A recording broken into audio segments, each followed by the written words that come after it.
একটি পুরনো বাগান বাড়ি। ঘন শালমহুয়ার জঙ্গলের গভীরে লুকিয়ে থাকা এক অজানা রহস্য, আর এক তান্ত্রিক যার চোখে সময় থমকে দাঁড়ায়, যার মন্ত্রে কেঁপে ওঠে অন্ধকার। এই গল্প শুধু ভয় বা অলৌকিকতার নয়, এই গল্প জীবনের, মৃত্যুর, অতীতের ছায়া আর বর্তমানের লড়াইয়ের। পুরুলিয়ার দণ্ডকারণ্যের বুকে লুকিয়ে থাকা এক অভিশপ্ত ইতিহাস, যেখানে রাত নামলেই জেগে ওঠে নীল চোখের ভয়াল জন্তু, আর বাতাসে ভেসে আসে গর্জনের মতো হিম শীতল শব্দ। তুমি কি সাহসী? তাহলে চলো, আমায় অনুসরণ করো এই ভয় আর কৌতূহলে মোড়ানো যাত্রায়, যেখানে অপেক্ষা করছে তারানাথ তান্ত্রিক। নমস্কার বন্ধুরা, মাঝরাতের গল্প চ্যানেলে আজ আপনারা শুনতে চলেছেন লেখক ইন্দ্রদীপ দাশের কলমে তারানাথ তান্ত্রিক ও পুরুলিয়ার দণ্ডকারণ্য। আমরা আশা করছি আমাদের আজকের গল্প আপনাদের ভালো লাগবে। আমাদের আজকের গল্প আপনাদের কাছে কেমন লাগছে তা অবশ্যই কমেন্ট বক্সে কমেন্ট করে জানান।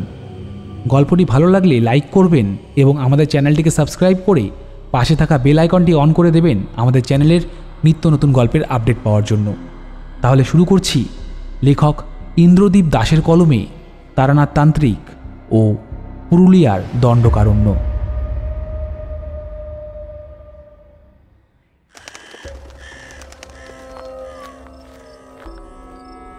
রাত গভীর হয়ে এসেছে। দোতলা বাড়ির বারান্দায় একা বসে আছে একজন লোক। চারপাশে নিস্তব্ধতা, শুধু দূরের জঙ্গল থেকে ভেসে আসছে মাঝে মাঝে পাতার খসখস শব্দ আর কীটপতঙ্গের ক্ষীণ গুঞ্জন। তার সামনে বিস্তীর্ণ জঙ্গলের অন্ধকার ছায়া যেন এক অজানা রহস্যের আস্তরণে ঢাকা। আকাশে পূর্ণিমার চাঁদ উঠেছে, তার ফ্যাকাশে আলো জঙ্গলের ওপর ছড়িয়ে পড়েছে। চাঁদের সেই রূপলি আভা গাছপালার ফাঁকে ফাঁকে খেলা করছে, কিন্তু তবু জঙ্গলের গভীরে যেন একটা অস্বাভাবিক অন্ধকার লুকিয়ে আছে। লোকটির হাতে একটা পুরনো লণ্ঠন জ্বলছে, তার ক্ষীণ আলোয় বারান্দার কাঠের মেঝেতে কাঁপছে।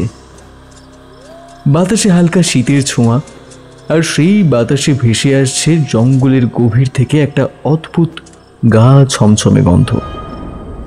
লোকটি চোখ বুজে গভীর শ্বাস নেয়। রাতের এই নির্জনতা তার কাছে পরিচিত, কিন্তু হঠাৎ তার কানে এলো একটা অস্পষ্ট শব্দ, যেন কিছু একটা জঙ্গলের মধ্যে নড়ছে। চোখ খুলে সে তাকালো সামনের দিকে। প্রথমে কিছুই চোখে পড়ল না, শুধু গাছের ছায়া আর চাঁদের আলোয় ঝিকমিক করা পাতা। কিন্তু তারপর জঙ্গলের গভীরে দুটো জ্বলন্ত নীল চোখ ভেসে উঠল। সে চোখ দুটো যেন আগুনের মতো জ্বলছে, কিন্তু সেই আগুনে কোনো উত্তাপ নেই, শুধু হিম শীতল একটা ভয়। তার হৃৎপিণ্ড যেন এক মুহূর্তের জন্য থেমে গেল। সে ভাবল হয়তো কোনো জন্তু, হয়তো কোনো শিয়াল বা বুনো বিড়াল। কিন্তু সেই চোখের দৃষ্টিতে কিছু একটা অমানসিক ছিল, যেন তাকে দেখছে, তাকে ডাকছে। চমকে উঠে সে দ্রুত বারান্দা ছেড়ে ঘরের ভেতরে ঢুকল। তার পা কাঁপছে, হাত ঘামে ভিজে গেছে। ঘরের অন্ধকারে সে হাতড়ে হাতড়ে এগোলো। কোথায় যেন রেখেছে সে তার বন্দুকটা, দেওয়ালের কাছে নাকি পুরনো আলমারির পাশে? সেখানেই তো ছিল। অবশেষে তার হাত ঠেকল বন্দুকের ঠান্ডা লোহার বাটে। বড় শিকারি বন্দুক, তার বাবার আমলের, যেটা সে বছরের পর বছর ধরে রেখে দিয়েছে। গুলি ভরা আছে কিনা সে আর চেক করার সময় পেল না। হাতে বন্দুকটা শক্ত করে ধরে সে আবার বারান্দায় ফিরে এলো। চারিদিক নিস্তব্ধ, চাঁদের আলো এখনো জঙ্গলের ওপর পড়ছে, কিন্তু সেই নীল চোখ দুটো আর দেখা যাচ্ছে না। তার কপালে ঘাম জমেছে, শ্বাস দ্রুত চলছে। সে বন্দুকটা কাঁধে তুলে চোখ রাখল দূরের জঙ্গলের দিকে। হঠাৎ তার নজরে পড়ল ডান দিকের ঝোপগুলো সামান্য নড়ছে, খুব হালকা, প্রায় অদৃশ্য। কিন্তু নড়ছে। কিছু একটা ওখানে আছে। তার হৃদয়ের ধুকপুকানি বেড়ে গেল। সে ধীরে ধীরে এগুলো বারান্দার রেলিংয়ের কাছে, বন্দুকটা শক্ত করে ধরে। চাঁদের আলোয় ঝোপের ছায়া মেঝেতে পড়েছে, আর সেই ছায়ার মধ্যে যেন কিছু একটা লুকিয়ে আছে। একটানা নিস্তব্ধতা। তার কানে শুধু নিজের শ্বাসের শব্দ। সে চোখ সরু করে ঝোপের দিকে তাকিয়ে রইল। কিছুই নেই। কিন্তু ঠিক তখনই পেছন থেকে একটা গভীর গর্জনের মতো শব্দ ভেসে এলো। তার শিরদাঁড়া দিয়ে একটা শীতল স্রোত বয়ে গেল। সে ধীরে ধীরে ঘুরল। চাঁদের আলোয় দেওয়ালে একটা বিশাল ছায়া পড়েছে। একটা বড় নেকড়ের মতো জন্তু দাঁড়িয়ে আছে তার ঠিক পেছনে। তার চোখ দুটো জ্বলছে, সেই একই নীল আগুন নিয়ে। তার হাত কাঁপতে শুরু করলো। সে বন্দুক তুলে গুলি চালানোর চেষ্টা করলো, কিন্তু তার আগেই জন্তুটা ঝাঁপিয়ে পড়ল। এক মুহূর্তের মধ্যে তার গলায় ধারালো দাঁত বসে গেল।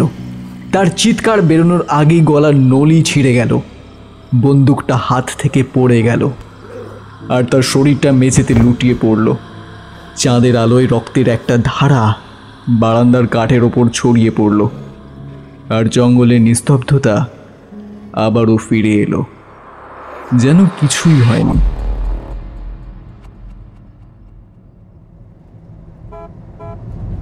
সকাল তখনও পুরোপুরি ফোটেনি। আকাশে রাতের শেষ আধার আর ভোরের প্রথম আলোর একটা মিশেল টান টান হয়ে রয়েছে।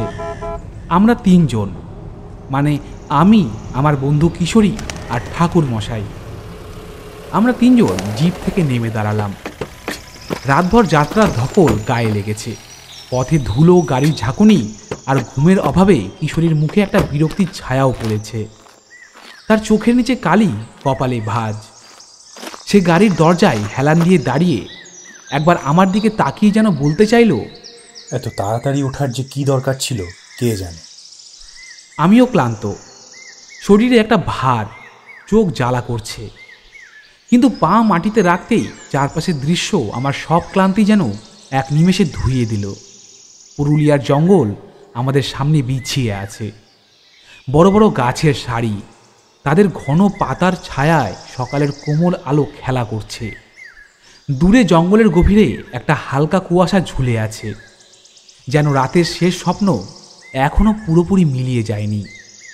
গাছের ডালে ডালে পাখির ডাক শুরু হয়েছে, কোকিলের কুহুতান আর কোথাও একটা অচেনা পাখির তীক্ষ্ণ স্বর।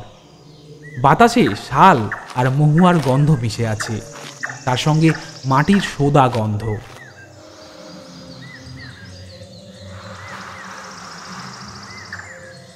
আমি একটা লম্বা নিঃশ্বাস নিলাম, তাতে আমার বুক ভরে গেল।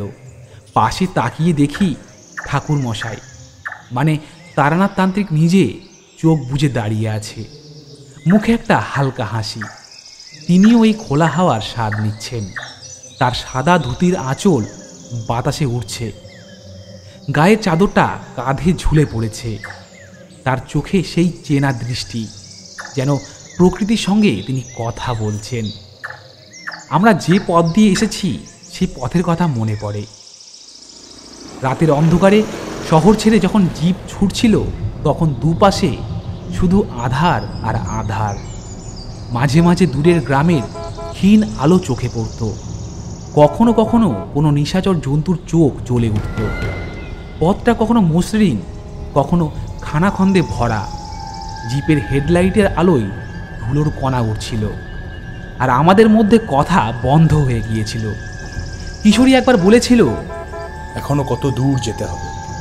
কিন্তু ঠাকুর মশাই চুপ করে জানালা দিয়ে বাইরে তাকিয়েছিলেন, যেন তিনি জানতেন এই যাত্রার শেষে কি অপেক্ষা করছে। এখন আমরা যেখানে দাঁড়িয়ে, তার একদিকে জঙ্গল, আরেকদিকে একটা পুরনো বাগান বাড়ি। জঙ্গলটা যেন জীবন্ত, গাছের পাতায় সকালের শিশির ঝরছে, মাটিতে পড়া শুকনো পাতা বাতাসে খসখস করছে। দূরে একটা বাঁশঝাড়ের মধ্যে হাওয়া বইছে, তার শব্দ শুনে মনে হয় যেন কেউ ফিস ফিস করে কথা বলছে। জঙ্গলের গভীরে কি আছে তা কিন্তু দেখা যায় না। শুধু গাছের ছায়া, আর ছায়ার মধ্যে একটা অদ্ভুত নিস্তব্ধতা। আর বাগান বাড়িটা, সেটা বেশ পুরনো দিনের আমলের। দেওয়ালে শ্যাওলা, জানালার কাঠ ক্ষয়ে গেছে। তার চারপাশে ফুলের গাছ, কিন্তু সেগুলো অযত্নে বেড়ে উঠেছে। বাড়িটার দিকে তাকালে মনে হয় এখানে সময় যেন থেমে আছে। সূর্য তখন পূব আকাশে একটু একটু করে উঠছে।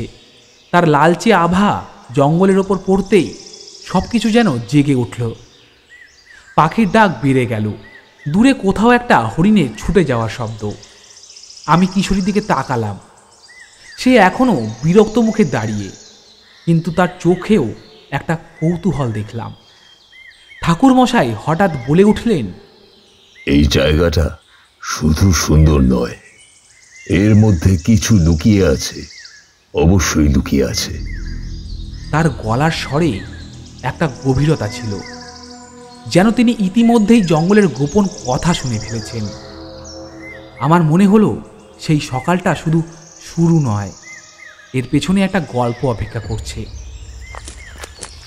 সকালের মিষ্টি আলোয় জঙ্গলের সবুজ আর বাগান বাড়ির পুরনো দেওয়াল যখন আমাদের চোখে খেলা করছে, তখনই বাড়ির ভেতর থেকে একজন ভদ্রলোক বেরিয়ে এলেন। তার নাম নীলমাধব চৌধুরী। লম্বা সুগঠিত চেহারা, মাথায় সামান্য পাকা চুল, আর চোখে একটা গভীর দৃষ্টি। তিনি এগিয়ে এসে আমাদের দিকে তাকালেন। মুখে একটা সৌজন্যের হাসি। তার পরনে ছিল একটা সাদা ধুতি, তার উপর হালকা নীল রঙের পাঞ্জাবি। কাঁধে একটা শাল জড়ানো, যেন পুরনো জমিদার বংশের শেষ প্রতিনিধি। পায়ে চটি, কিন্তু সেটাও বেশ পুরনো দিনের কারুকাজ করা। তার হাঁটার ভঙ্গিতে একটা আভিজাত্যের ছাপ, যেন সময় তাকে ছুঁতে পারেনি। আসুন আসুন, সুস্বাগতম। তিনি হাত তুলে আমাদের ডাকলেন। এত সকালে এসে পড়েছেন, আসুন ভেতরে এসে একটু জিরিয়ে নিন আগে। তার গলায় একটা আন্তরিকতা ছিল, কিন্তু সেই সঙ্গে একটা অস্থিরতাও যেন লুকিয়েছিল। আমরা তিনজন, মানে আমি, কিশোরী আর ঠাকুর মশাই, তার পেছন পেছন বাড়ির দিকে এগোলাম। কিশোরী এখনও মুখ গোমড়া করে হাঁটছে, তার ক্লান্তি এখনও কাটেনি। ঠাকুরমশাই চুপচাপ, তার চোখ দুটো চারপাশে খালি ঘুরছে, যেন তিনি শুধু দেখছেন না, অনুভব করছেন। আমি পেছন থেকে হাঁটতে হাঁটতে ভাবতে শুরু করলাম, কিভাবে আমরা এখানে এসে পড়লাম। দুদিন আগের কথা মনে পড়ে গেল। এই দুদিন আগে সন্ধ্যার আলো মিলিয়ে গিয়ে আমাদের ছোট্ট ঘরটা লণ্ঠনের ক্ষীণ আলোয় ভরে উঠেছিল। আমি, কিশোরী আর ঠাকুর মশাই একসঙ্গে বসে। ঘরের কোণে একটা পুরনো টেবিল, আর তার উপর কয়েকটা বই আর একটা মাটির কলসি। কিশোরী দেওয়ালে হেলান দিয়ে বসে, তার হাতে একটা চায়ের কাপ, কিন্তু সে তাকিয়ে আছে জানালার বাইরে, রাতের অন্ধকারে। আমি মেঝেতে বসে একটা পুরনো খাতা নাড়াচাড়া করছি, আর ঠাকুরমশাই চেয়ারে। তার সামনে একটা ছোট্ট তেলের প্রদীপ জ্বলছে। তিনি চুপচাপ, তার মুখে সেই চেনা ভাব, যেন তিনি কিছু একটা শুনতে পাচ্ছেন, যা আমাদের কানে আসছে না। হঠাৎ দরজায় একটা শব্দ, টোকা নয়, যেন কেউ দরজার উপর হাত বুলিয়ে দিল। আমি আর কিশোরী চমকে উঠলাম। ঠাকুরমশাই ভুরু কুঁচকে দরজার দিকে তাকালেন। দরজা খুলতেই দেখি সেই ভদ্রলোক নীলমাধব চৌধুরী। তিনি তখনও সেই আভিজাত্যের ছাপ নিয়ে ঘরে ঢুকলেন। তার পাঞ্জাবির হাতা সামান্য গোটানো, শালটা কাঁধ থেকে একটু নেমে এসেছে। তার মুখে একটা উদ্বেগের ছায়া, চোখে অস্থিরতা। তিনি সোজা ঠাকুরমশাইয়ের দিকে এগিয়ে গেলেন। তারানাথ বাবু, তিনি গলা নামিয়ে বললেন, আপনাকে একবার আমার সঙ্গে যেতে হবে, আমি বড় বিপদে পড়েছি। ঠাকুরমশাই চুপ করে তার দিকে তাকালেন। তার চোখে একটা প্রশ্ন, কিন্তু তিনি মুখে কিছু বললেন না। নীলমাধব আরেকটু কাছে এসে বললেন, আমার বাড়িতে কিছু একটা ঘটেছে, আমি ঠিক বুঝতে পারছি না, আর আপনি ছাড়াও এর কোনো সমাধানও দেখতে পাচ্ছি না। তা কি ঘটছে? ঠাকুরমশাই প্রথমবার মুখ খুললেন, কিন্তু তার গলা শান্ত, তাতে একটা গভীরতা ছিল। নীলমাধব একটু ইতস্তত করলেন, তারপর বললেন, সেটা এখানে বলা যাবে না, আপনাকে সেখানে গিয়ে দেখতে হবে, আমার বাড়িতে। আমি এখন কোথাও যেতে চাই না, যা বলার এখানেই বলুন। নীলমাধবের মুখে একটা অসহায় ভাব ফুটে উঠল। তিনি হাত জোর করে বললেন, তারানাথ বাবু, আমি জানি আপনার কাছে এটা ছোটোখাটো মনে হতে পারে, কিন্তু আমার কাছে এটা জীবন মরণের প্রশ্ন। আমি আপনাকে হাত ধরে বলছি, একবার একবার আমার সঙ্গে চলুন। ঠাকুরমশাই এবার চুপ করে রইলেন। আমি আর কিশোরী একে অপরের দিকে তাকালাম। কিশোরী ফিসফিস করে বলল, আবার এক উটকো ঝামেলা। আমি যদি যাই তবে আমার এই দুই সঙ্গীকেও সঙ্গে করে নিয়ে যাব। নীলমাধব একটু অবাক হয়ে আমাদের দিকে তাকালেন, তারপর মাথা নেড়ে বললেন, ঠিক আছে, কোনো অসুবিধা নেই, তবে কাল ভোরে রওনা দিতে হবে। আমি গাড়ির ব্যবস্থা করে দেব, কাল ভোরে তাহলে, ঠিক আছে? কিশোরী প্রায় চেঁচিয়ে উঠল। এখনো ঠিকমতো ঘুমোতে পারলাম না, তার মধ্যে কালকে আবার ভোরে উঠতে হবে? ঠাকুরমশাই তাকে একবার শান্ত চোখে দেখলেন, যেতে হলে এটাই শেষ সময়। তারপর নীলমাধবের দিকে তাকিয়ে বললেন, আমরা যাব, কিন্তু যা দেখব তার জন্য আপনাকেও প্রস্তুত থাকতে হবে। নীলমাধব মাথা নেড়ে বললেন, আমি প্রস্তুত। তারপর আর কথা না বাড়িয়ে তিনি চলে গেলেন। দরজা বন্ধ হতেই কিশোরী বলে উঠল, আচ্ছা ঠাকুরমশাই, এই লোকটা কি চায় বলুন তো? যা চায় তা সে নিজেও জানে না, কিন্তু আমরা গেলে জানতে পারবো। এখন আমরা বাগান বাড়ির ভেতরে। নীলমাধব আমাদের ডেকে নিয়ে গেলেন একটা বড় হল ঘরে। ঘরের দেওয়ালে পুরনো দিনের ছবি, মাঝখানে একটা কাঠের টেবিল, তার উপর একটা মোমবাতি জ্বলছে। জানালা দিয়ে জঙ্গলের সবুজ দৃশ্য দেখা যাচ্ছে। আমরা বসলাম। নীলমাধব একটা গভীর নিঃশ্বাস নিয়ে বললেন, তারানাথ বাবু, এখন আমি সবটা বলবো, কিন্তু আপনি যা শুনবেন তাতে ভয় পাবেন না যেন। ভয় আমার কাছে নতুন নয়, বলুন। আমি আর কিশোরী চুপ করে বসে রইলাম। জঙ্গলের বাইরে একটা পাখির ডেকে উঠল, আর ঘরের ভেতরে একটা অদ্ভুত নিস্তব্ধতা নেমে এলো। নীলমাধব চৌধুরী মোমবাতির আলোয় মুখ নামিয়ে বসে রইলেন। তার চোখে একটা গভীর বিষাদ, যেন তিনি যে কথা বলতে চলেছেন সেটা তার বুকের ভেতর থেকে জোর করে টেনে বের করতে হচ্ছে। ঘরের নিস্তব্ধতা ভারী হয়ে উঠল। আমি আর কিশোরী চুপচাপ তাকিয়ে আছি। ঠাকুরমশাই তার শান্ত দৃষ্টি নীলমাধবের উপর রেখেছেন। বাইরে জঙ্গলের দিক থেকে একটা হালকা হাওয়া জানালা দিয়ে ঢুকে এলো। তারপর মোমবাতির শিখা তাতে কেঁপে উঠল। নীলমাধব একটা লম্বা নিঃশ্বাস নিয়ে শুরু করলেন। ঠাকুর মশাই। তার গলা প্রথমে কেঁপে উঠল, তারপর ধীরে ধীরে স্থির হলো। এই বাগান বাড়িটা আমরা অনেক আগে কিনেছিলাম, নিলামে। তখন এটা একটা ভাঙা জমিদার বাড়ি ছিল, দেওয়ালে শ্যাওলা, ছাদে ফাটল। আমার বাবা বলতেন এটা আমাদের পূর্বপুরুষের কাছ থেকে হারিয়ে যাওয়া সম্পত্তি ছিল, তাই নিলামে পেয়ে তিনি খুব খুশি হয়েছিলেন। আমরা তখন এখানে বেশি আসতাম না, বছরে একবার বা দুবার বড় জোর হলে। কিন্তু জায়গাটা দেখুন। তিনি জানালার দিকে হাত দেখালেন।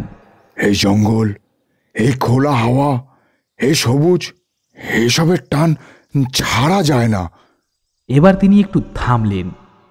আমি দেখলাম তার চোখে একটা পুরনো দিনের স্মৃতি ঝিলিক দিয়ে উঠল। ধীরে ধীরে আমরা এখানে বেশি করে আসতে শুরু করলাম। আমি, আমার স্ত্রী, আমার ছোট ভাই শঙ্কর আর আমাদের কয়েকজন পাহারাদার। এখানে এলে মনে হতো শহরের ধুলো ধোয়া থেকে মুক্তি পেয়েছি। দিনে জঙ্গলের ধারে হাঁটতাম, রাতে বারান্দায় বসে চাঁদের আলো দেখতাম। শঙ্কর তো এখানে এসে বাচ্চা হয়ে যেত একেবারে। বলতো, দাদা, এই জায়গাটা আমাদের জন্যই তৈরি। তার গলায় একটা হাসির আভাস এলো, কিন্তু সেটা মিলিয়ে গেল পরক্ষণেই।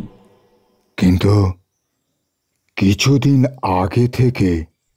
নীলমাধবের গলা এবার ভারী হয়ে এলো। তিনি হাত দিয়ে কপাল ঢাকলেন, যেন স্মৃতিটা তাকে কষ্ট দিচ্ছে। কিছুদিন আগে থেকে এখানে একটা অদ্ভুত উৎপাত শুরু হয়েছে ঠাকুর মশাই।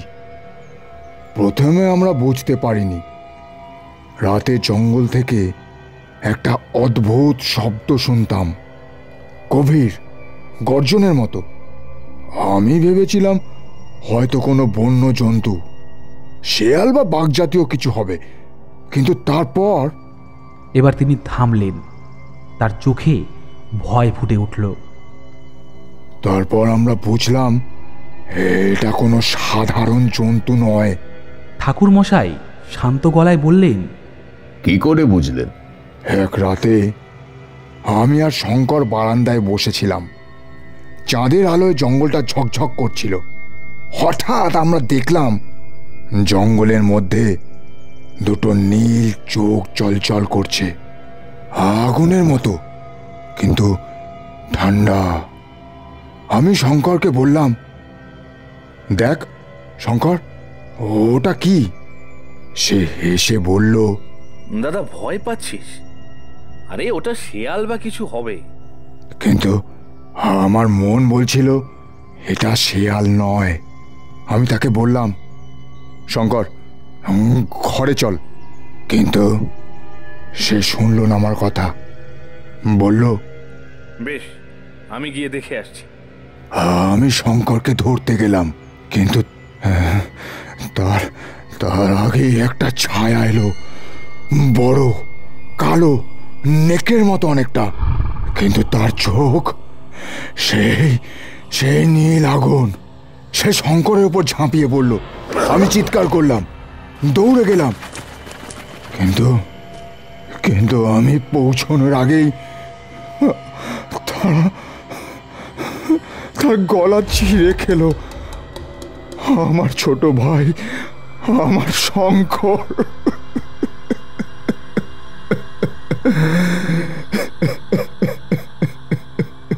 নীলমাধবের চোখে জল এসে গেল। তিনি মুখে হাত চাপা দিলেন। ঘরে একটা ভারী নীরবতা নেমে এলো। কিশোরী একটু অস্বস্তি বোধ করে নড়ে চড়ে উঠল, আর আমার বুকের ভেতরটা হিম হয়ে গেল। ঠাকুরমশাই চুপ করে রইলেন, তার চোখে একটা গভীর ভাব। আমি তাকে বাঁচাতে পারিনি ঠাকুর মশাই। আমি দৌড়ে ঘরে গেলাম বন্দুক আনতে, কিন্তু ফিরে এসে দেখি সে আর সেখানে নেই। শুধু রক্ত, বারান্দায় রক্ত, আর সে জন্তুটাও জঙ্গলে মিলিয়ে গেছে ততক্ষণে। ঠাকুরমশাই ধীরে ধীরে বললেন, তারপর? নীলমাধব এবার মাথা তুললেন। তারপর থেকে এটা আর থামেনি। আমার বাড়ির পাহারাদারের ওপরও হামলা হয়েছে। 3 জন মারা গিয়েছে ইতিমধ্যে। একজনকে আমরা দেখেছি, তার গলা ছিঁড়ে দেওয়া, ঠিক শঙ্করের মতো। আমি আমার পরিবারকে শহরে পাঠিয়ে দিয়েছি ঠাকুরমশাই, কিন্তু আমি পালাতে পারিনি। এটা আমার বাড়ি। আমি জানতে চাই এটা কি, কেন এটা আমাদের পিছনে লেগেছে। কিশোরী প্রথমবার মুখ খুলল। নীলমাধব বাবু, আপনি পুলিশে খবর দেননি? পুলিশ? তারা এসেছিল, বলল বাঘ বা ভাল্লুকের কাজ। কিন্তু আমি জানি এটা বাঘ ভাল্লুকের কাজ নয়। বাঘের দাঁতের দাগ আমি দেখেছি, চিনি। এটা অন্য কিছু ঠাকুরমশাই। রাতে তার ডাক শুনলে মনে হয় এটা জঙ্গলের নয়, এটা যেন এই বাড়িরই কোনো একটা ডাক। ঠাকুরমশাই চোখ শুরু করে বললেন, আপনি বলছেন এটা বাড়ির সঙ্গে জড়িত? আমি সঠিকভাবে বুঝতে পারছি না ঠাকুরমশাই, কিন্তু আমার মনে হয় এই জায়গাটা, এই জঙ্গল, এই বাড়ি, এর মধ্যে কিছু তো একটা রহস্য আছেই। আমার বাবা যখন এটা কিনেছিলেন তখন শুনেছিলাম নিলামে কেউ এটা নিতে চায়নি। কেন নিতে চায়নি তা কেউ বলেনি। আমি ভেবেছিলাম এটা শুধু ভাঙা বলে কেউ নিতে চায়নি, কিন্তু এখন মনে হয় এর পেছনে আর একটা গল্প আছে। আচ্ছা, আপনি কি মনে করেন এটা কি কোনো অলৌকিক জিনিস? নীলমাধব আমার দিকে তাকালেন। আমি জানি না ঠাকুরমশাই, আমি শিক্ষিত মানুষ, তাই এসব মানতে চাই না। কিন্তু যা নিজের চোখে দেখেছি, যা কানে শুনেছি ঠাকুরমশাই, তা তো সবটাই আপনাদের বললাম। আপনি ছাড়া আমার কাছে এখন কেউ নেই। আপনাকে এটা থামাতেই হবে ঠাকুরমশাই। এবারে ঠাকুরমশাই একটু হাসলেন। থামানোর আগে জানতে হবে এটা কি। আপনি যা বললেন তাতে মনে হয় এটা কোনো জন্তু নয়, এর পেছনে আর একটা শক্তি আছে। তাহলে কি করবেন ঠাকুরমশাই? যা আছে তার মুখোমুখি হতে হবে। ঠাকুরমশাই এবার উঠে দাঁড়ালেন। ঘরে আবার নীরবতা। বাইরে জঙ্গল থেকে একটা দূরের ডাক ভেসে এলো, গভীর গর্জনের মতো, আর আমার শির দ্বারা বেয়ে একটা শীতল স্রোত বয়ে গেল। নীলমাধব চৌধুরীর কথা শেষ হতেই ঘরের ভারী নীরবতা যেন আমাদের গিলে ফেলতে চাইল। বাইরে জঙ্গলের গভীর থেকে ভেসে আসা সেই গর্জনের শব্দ আমার কানে বাজতে লাগলো। ঠাকুরমশাইয়ের মুখে সেই চেনা শান্ত ভাব, কিন্তু তার চোখে একটা গভীর চিন্তা। কিশোরী অস্থির হয়ে চেয়ারে নড়ে চড়ে উঠল, আর আমার পেটে একটা খিদের টান অনুভব করলাম। রাতভর যাত্রা আর এতক্ষণের উত্তেজনার মধ্যে খাওয়ার কথা মনেই ছিল না। নীলমাধব হঠাৎই উঠে দাঁড়ালেন। তিনি গলা পরিষ্কার করে বললেন, আপনারা অনেক দূর থেকে এসেছেন, আগে একটু খেয়ে নিন, বিশ্রাম করুন। রাতের জন্য শক্তি লাগবে তো। তার গলায় এখনো সেই উদ্বেগ, কিন্তু একটা সৌজন্যের ছোঁয়া মিশে গেছে। আমরা মাথা নেড়ে রাজি হলাম। একটু পরে আমরা বাগানবাড়ির একটা পুরনো খাওয়ার ঘরে বসলাম। টেবিলে কাঠের গন্ধ, দেওয়ালে পুরনো দিনের ছবি, একটা জমিদার পরিবারের শিকারের দৃশ্য। নীলমাধবের নির্দেশে একজন বয়স্ক চাকর এসে খাবার পরিবেশন করল। গরম ভাত, মুগের ডাল, আলু পটলের তরকারি আর মুরগির ঝোল। গন্ধে মুখে একেবারে জল চলে এলো। কিশোরী প্রথমে ভাতের দিকে তাকিয়ে একটু মুখ বাঁকালো। সে ফিসফিস করে আমাকে বলল, উফ, এত সকালে এত ভারী খাবার! আমার তো এখনো ঠিক করে ঘুমই ভাঙেনি। খেয়ে নাও কিশোরী, জঙ্গলে যেতে হলে পেট ভরা না থাকলে চলবে না। ভূত প্রেত খালি পেটে লড়তে পছন্দ করে না। আমি আর হাসি চেপে রাখতে পারলাম না। আরে কি বলছেন ঠাকুর মশাই, জঙ্গলে কি ভূত আছে নাকি? যারা পেট ভরা খায় না তাদের পেটেই ঢোকে। তুমি খেয়ে নাও, না হলে রাতে জঙ্গলে তোমার পেটের গর্জন শুনবো। কিশোরী চামচটা টেবিলে ঠক করে নামিয়ে বলল, আপনারা দুজনেই আমাকে নিয়ে মজা করছেন, হ্যাঁ? কেন, আমি কি জন্তু যে গর্জন করব? এবারে নীলমাধব একটু হাসলেন, কিন্তু তার হাসি ফ্যাকাশে। আমরা খাওয়া শুরু করলাম। খাবারের স্বাদে মন আমাদের ভরে গেল। কিশোরীও শেষে মুখে একটু ভাত তুলে নিল, যদিও তার মুখে এখনো বিরক্তির ছায়া। খাওয়া শেষে আমরা একটু জল খেলাম। আসুন, আপনাদের জন্য ওপরে ঘর ঠিক করা আছে, একটু বিশ্রাম করে নিন। আমরা সিঁড়ি বেয়ে দোতলায় উঠলাম। পুরনো কাঠের সিঁড়ি, প্রতি ধাপে একটা ক্যাচ ক্যাচ শব্দ। দেওয়ালে পুরনো তেল রঙের ছবি, কোনো জমিদারের পূর্বপুরুষ হবে বোধ হয়। ওপরে পৌঁছে নীলমাধব আমাদের একটা ঘর দেখালেন।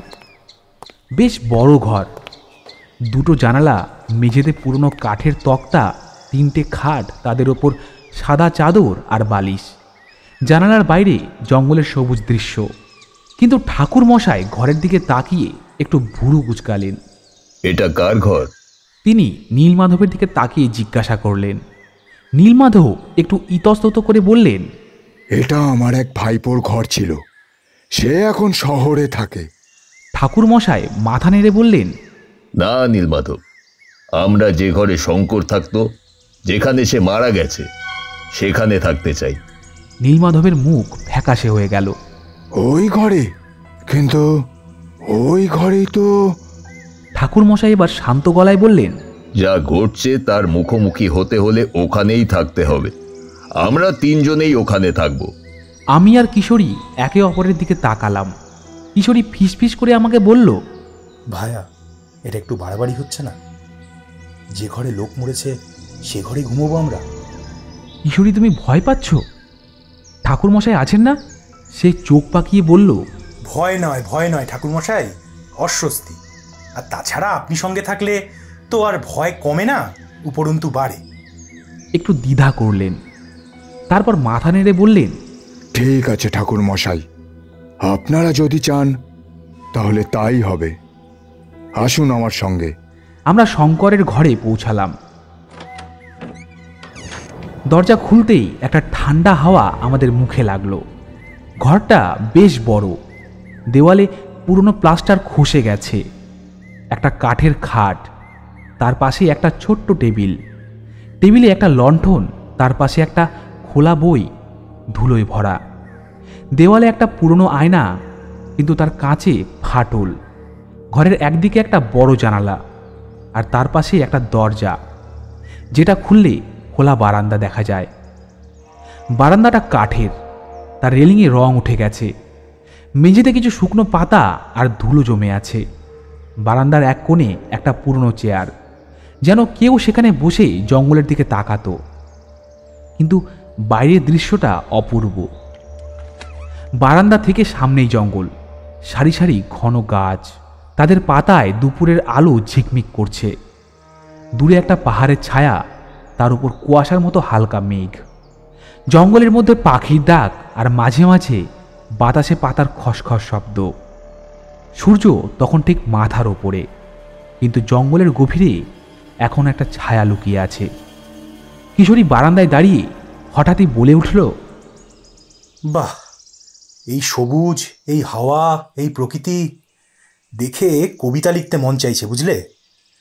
ও জঙ্গল, তুমি গভীর রহস্যময়।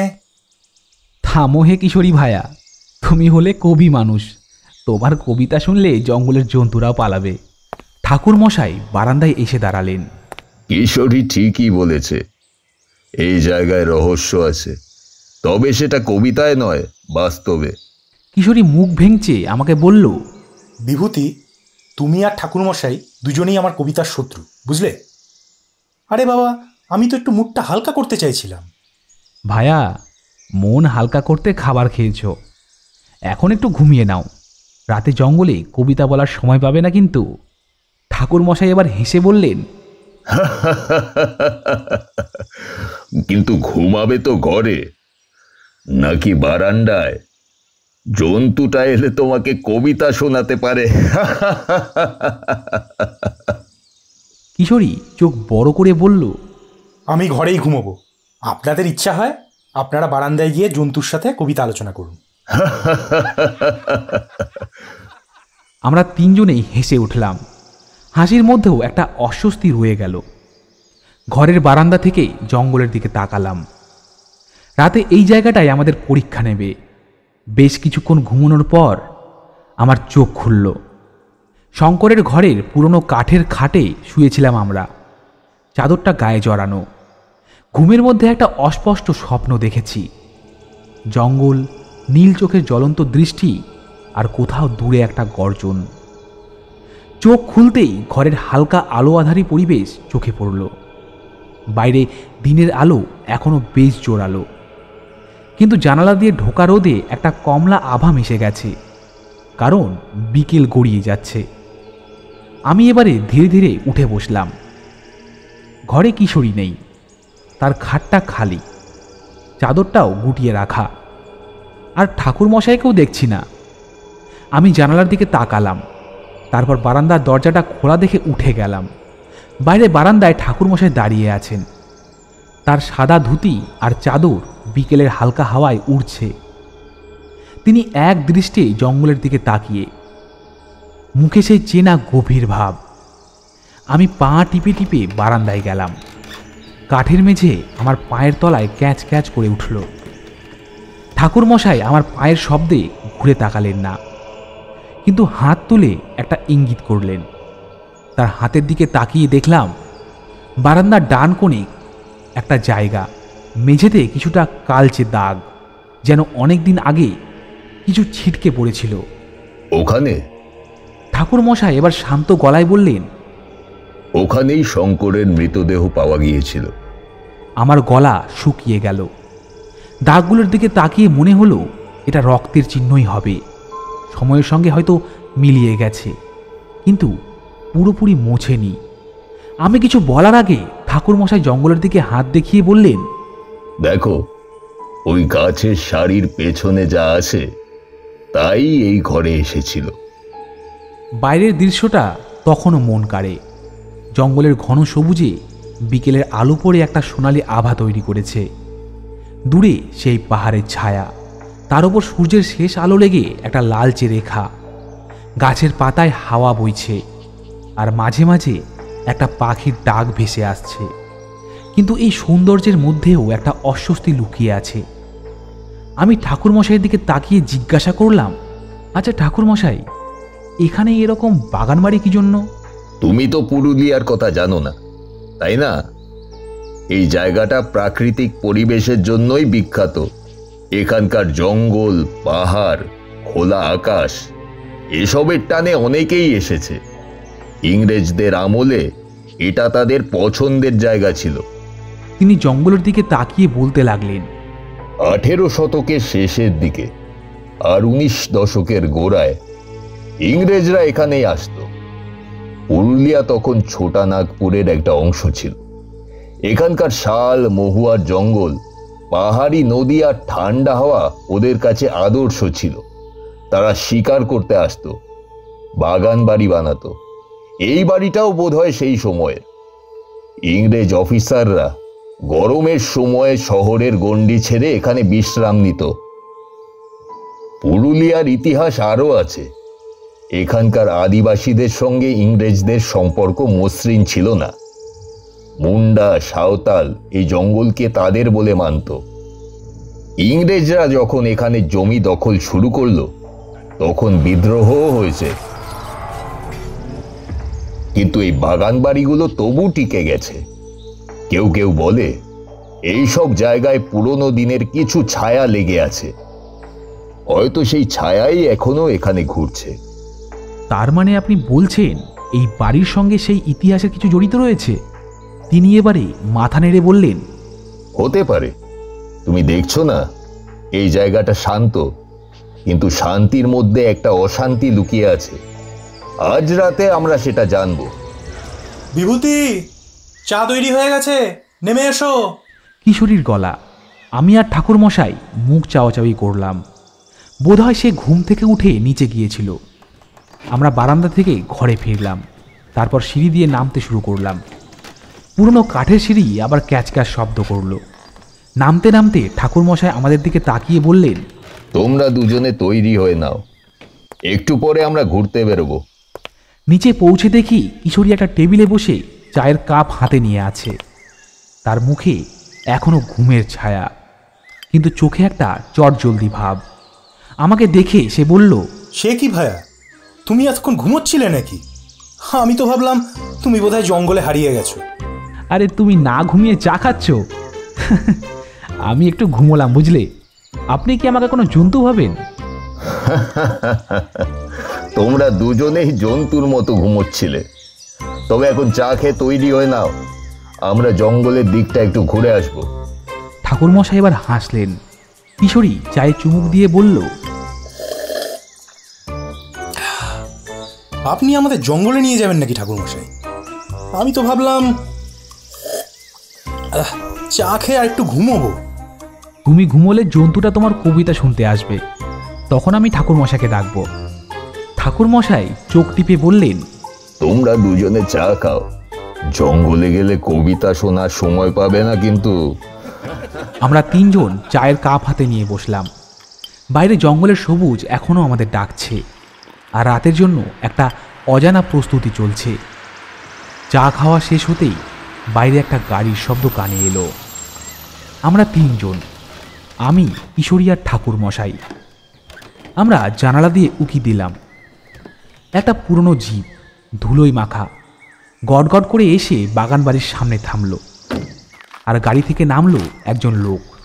তার নাম রামলাল, মাঝবয়সী, গায়ে একটা ময়লা জামা, তার মাথায় গামছা বাঁধা, তার চোখে একটা চটপটে ভাব, আর হাঁটার ধরনে আঞ্চলিক লোকের সেই চেনা ছন্দ। সে এগিয়ে এসে নীলমাধবের সঙ্গে কি যেন কথা বলল, তারপর আমাদের দিকে তাকিয়ে হাত নেড়ে ডাকল, আইসেন আইসেন। রামলালের গলায় পুরুলিয়ার আঞ্চলিক টান। তোমাগো লইয়া আশেপাশে একটু ঘুইরা দেখাই, গাড়িতে উঠা পড়েন, দেরি করলে আন্ধার হইয়া যাইব। ঠাকুর মশাই মাথা নেড়ে বললেন, চলো তোমরা দুজন একটু ঘুরে পাক খেয়ে দেখা যাক। আমি আর কিশোরী তৈরি হয়ে জিপে উঠলাম। রামলাল সামনে ড্রাইভার সিটে বসে গাড়ি স্টার্ট দিল। গাড়ি চলতে শুরু করতেই দুপাশে জঙ্গলের দৃশ্য চোখে পড়ল। পথটা কাঁচা, ধুলো উড়ছে, আর দুদিকে শাল, মহুয়া, পলাশ আর কেন্দ্র গাছের সারি। শাল গাছগুলো লম্বা, তাদের পাতা বেশ ঘন। বিকেলের আলোয় সবুজে একটা সোনালি ছাপ। মহুয়ার গাছের নিচে শুকনো পাতা আর ফল ছড়িয়ে আছে, বাতাসে তার গন্ধ ভেসে আসছে। পলাশের গাছে তখনও ফুল নেই, তবে তার ডালপালা জঙ্গলের মধ্যে একটা আলাদা রূপ নিচ্ছে। কেন্দ্র গাছের পাতা ছোট ছোট, কিন্তু ঘন হয়ে জঙ্গলের মাটি ঢেকে রেখেছে। মাঝে মাঝে বাঁশঝাড়, তার শব্দে বাতাস যেন ফিসফিস করছে। জঙ্গলের মধ্যে পাখির ডাক ভেসে আসছে, কোকিলের কুহু কুহু, আর দূরে কোথাও একটা ময়ূরের তীক্ষ্ণ ডাক। মাঝে মাঝে ছোট ছোট পাখি, টিয়া, বুলবুলি গাছের ডালে ঝাপাঝাপি করছে। বাতাসে একটা শীতল ভাব, আর জঙ্গলের গভীর থেকে মাটির সোদা গন্ধ ভেসে আসছে। দূরে পাহাড়ের ছায়া দেখা যাচ্ছে, তার উপর সূর্যটা ধীরে ধীরে ঢলে পড়ছে। আকাশে লাল আর কমলার মিশেল, আর জঙ্গলের ওপর সেই আলো পড়ে একটা অপার্থিব দৃশ্য তৈরি করেছে। রামলাল গাড়ি চালাতে চালাতে বলে উঠল, এই জঙ্গলের মহাত্মা আছে জানেন? এইখানে মা আছেন, জঙ্গলের মা। উনি এই জঙ্গলকে রক্ষা করেন বাইরের লোকের হাত থেকে। তার গলায় একটা গর্ব মিশে আছে। আমি সামনে ঝুঁকে জিজ্ঞাসা করলাম, মা মানে কোন মা? আমাগো দেবী মা, মানে কি এই জঙ্গলের রক্ষা করতে। এইখানে গাছ কাটতে গেলে মায়ের পুজো দিতে হয়, না দিলে কাটা যায় না। আর যদি কেউ জঙ্গলের ক্ষতি করে, তার উপর মায়ের প্রকোপ পড়ে। কিশোরী ভুরু কুচকে বলল, তাই নাকি? গাছ কাটলে দেবী রাগ করেন? রামলাল মাথা নেড়ে বলল, শক্তি না থাকলি এত বছর জঙ্গল টিকে কি কইরা? ইংরেজরা এইখানে আইসা গাছ কাটতে চাইছিল, কিন্তু কাটতে গিয়া কত লোক মুইরা গেছে। আমাগো গায়ে কথা আছে, একবার এক ইংরেজ অফিসার এই জঙ্গলের শাল গাছ কাটতে লোক লাগাইছিল। রাইতে তার তাঁবুতে আগুন লাগা গেল, কেউ বাঁচাইতে পারল না। সেই থাইকা এই জঙ্গলের নাম হইছে মানিকির জঙ্গল। তাহলে এখানে যে বাগান বাড়ি আছে সেটা কিভাবে টিকে আছে? রামলাল গাড়ির গিয়ার বদলাতে বদলাতে বলল, বাড়িটা পুরানা, ইংরেজদের আমলের, কিন্তু যারা বানাইছিল তারা মায়ের পুজো দিত, এই জঙ্গলের সঙ্গে শান্তি কইরা থাকতো। কিন্তু এখন যদি কেউ মায়ের নিয়ম ভাঙে, তবে মা তারে ছাড়ে না। বাবা, তুমি তো দেখি অনেক গল্প জানো রামলালদা। তা এগুলো কি সব সত্যি নাকি বানিয়ে বলছো? সত্যি না হইলে আমি কইতাম না বাবু। এই জঙ্গলে আমি ছোট থিকা ঘুইরা বেড়াই, মায়ের হাত দেখছি। একবার এক লোক এইখানে মহুয়া গাছ কাটতে গেছিল পুজো না দিয়া, রাইতে তার ঘরে কেউ না থাকতে শব্দ হইল। সকালে দেখা গেল তার গলায় দাগ ময়রা পইরা আছে। ঠাকুর মশাই চোখ শুরু করে বললেন, তার মানে তুমি বলছো এই জঙ্গলে কোনো শক্তি আছে? রামলাল মাথা নেড়ে বলল, হ ঠাকুর মশাই, মা এই জঙ্গলের রানী, তার নিয়ম ভাঙলে কেউ বাঁচে না। এইখানে যে আইসা ক্ষতি করে তার ওপর মায়ের চোখ পড়ে। গাড়ি তখন একটা বাঁক ঘুরল। দুপাশে জঙ্গল আরো ঘন হয়ে এলো। শাল গাছের ছায়ায় আলো কমে গেছে।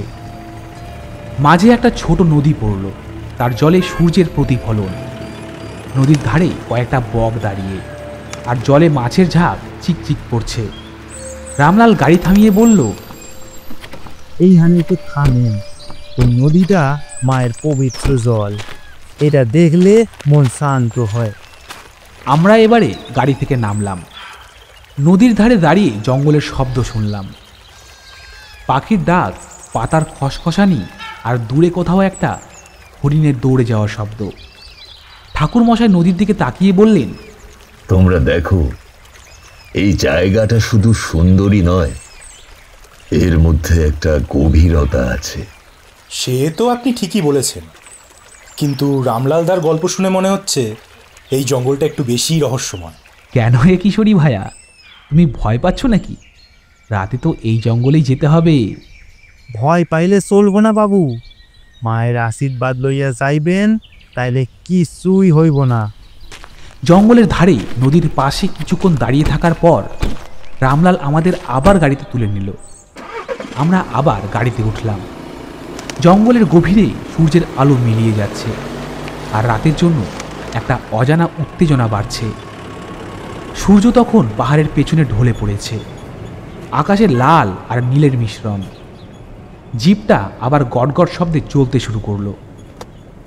রামলাল গাড়ি চালাতে চালাতে বলল, চলেন আইজকা একটু আঞ্চলিক বাজারটা ঘুইরা আসি।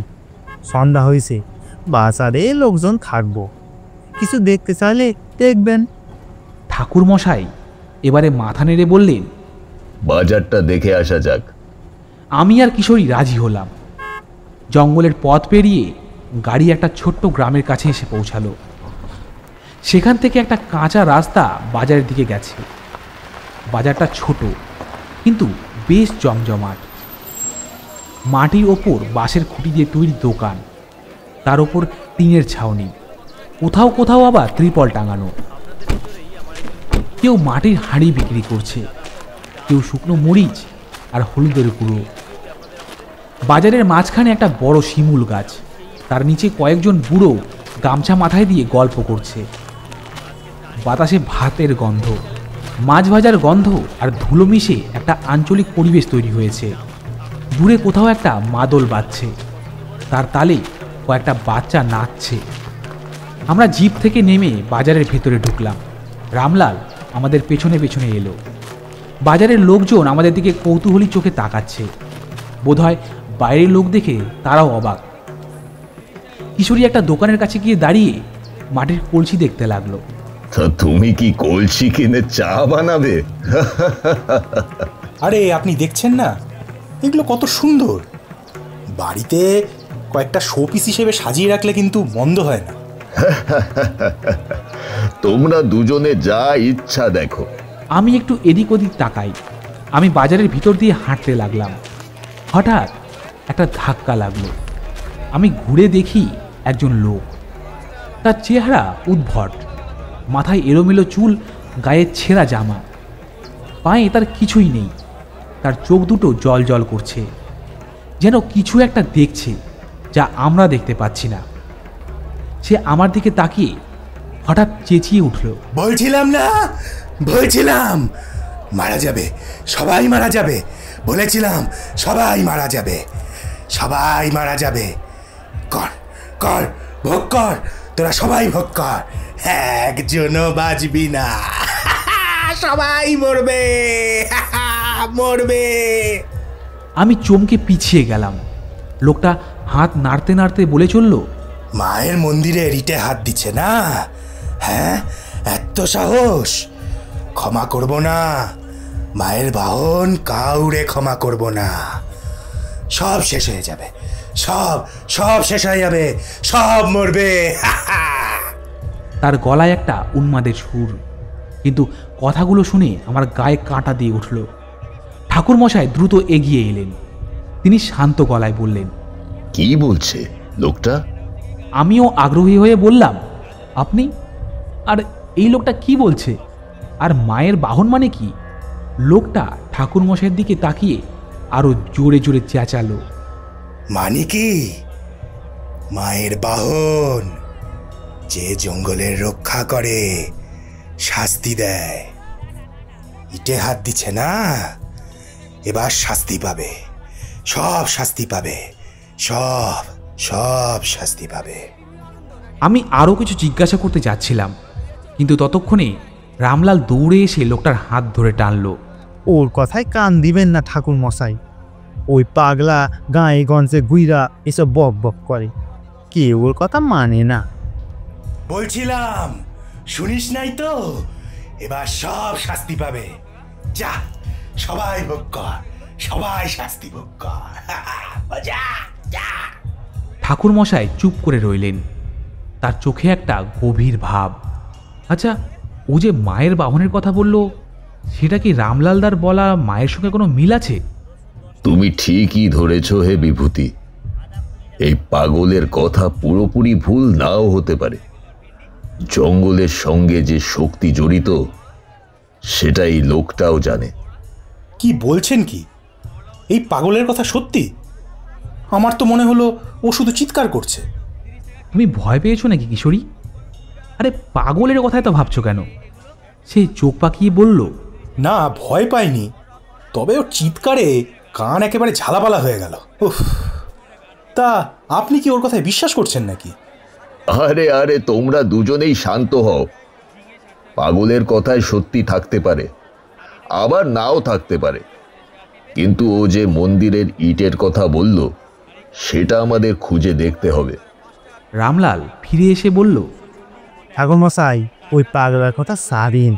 ও সারাদিন এইসব বকে। গায়ের লোক ওরে পাগল বাবা কয়, কেউ ওর কথা গায়ে মাখে না। ঠাকুরমশাই মাথা নেড়ে বললেন, তুমি ঠিক বলতে পারো রামলাল, কিন্তু আমার মনে হয় এই পাগলের কথার মধ্যে কিছু আছে, যা আমরা জঙ্গলে গেলে বুঝব। বাজারের ভিড় তখনও চলছে। দোকানিরা জিনিস বিক্রি করছে, লোকজন হাঁটছে, কিন্তু আমার মনে পাগলের কথাগুলো ঘুরতে লাগলো। মায়ের মন্দিরের ইটে হাত দিয়েছে, এর মানেটা কি? ঠাকুরমশাইয়ের চোখে দেখলাম তিনিও একই প্রশ্নের উত্তর খুঁজছেন। রাতের জঙ্গল আমাদের জন্য কি অপেক্ষা করছে তা এখনও আমাদের অজানা।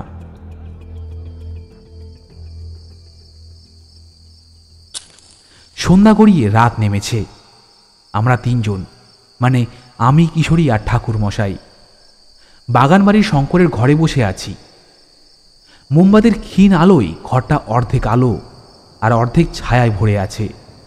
বাইরে জঙ্গলের দিক থেকে একটা ঠান্ডা হাওয়া জানালা দিয়ে ঢুকছে, আর সেই হাওয়ার সঙ্গে কীটপতঙ্গের গুঞ্জন আর দূরের কোনো পাখির ডাক ভেসে আসছে। ঘরের দেওয়ালে ছায়া কাঁপছে, আর আমার বুকের ভেতরে একটা অজানা উত্তেজনা আর ভয় মিশে ঘুরছে।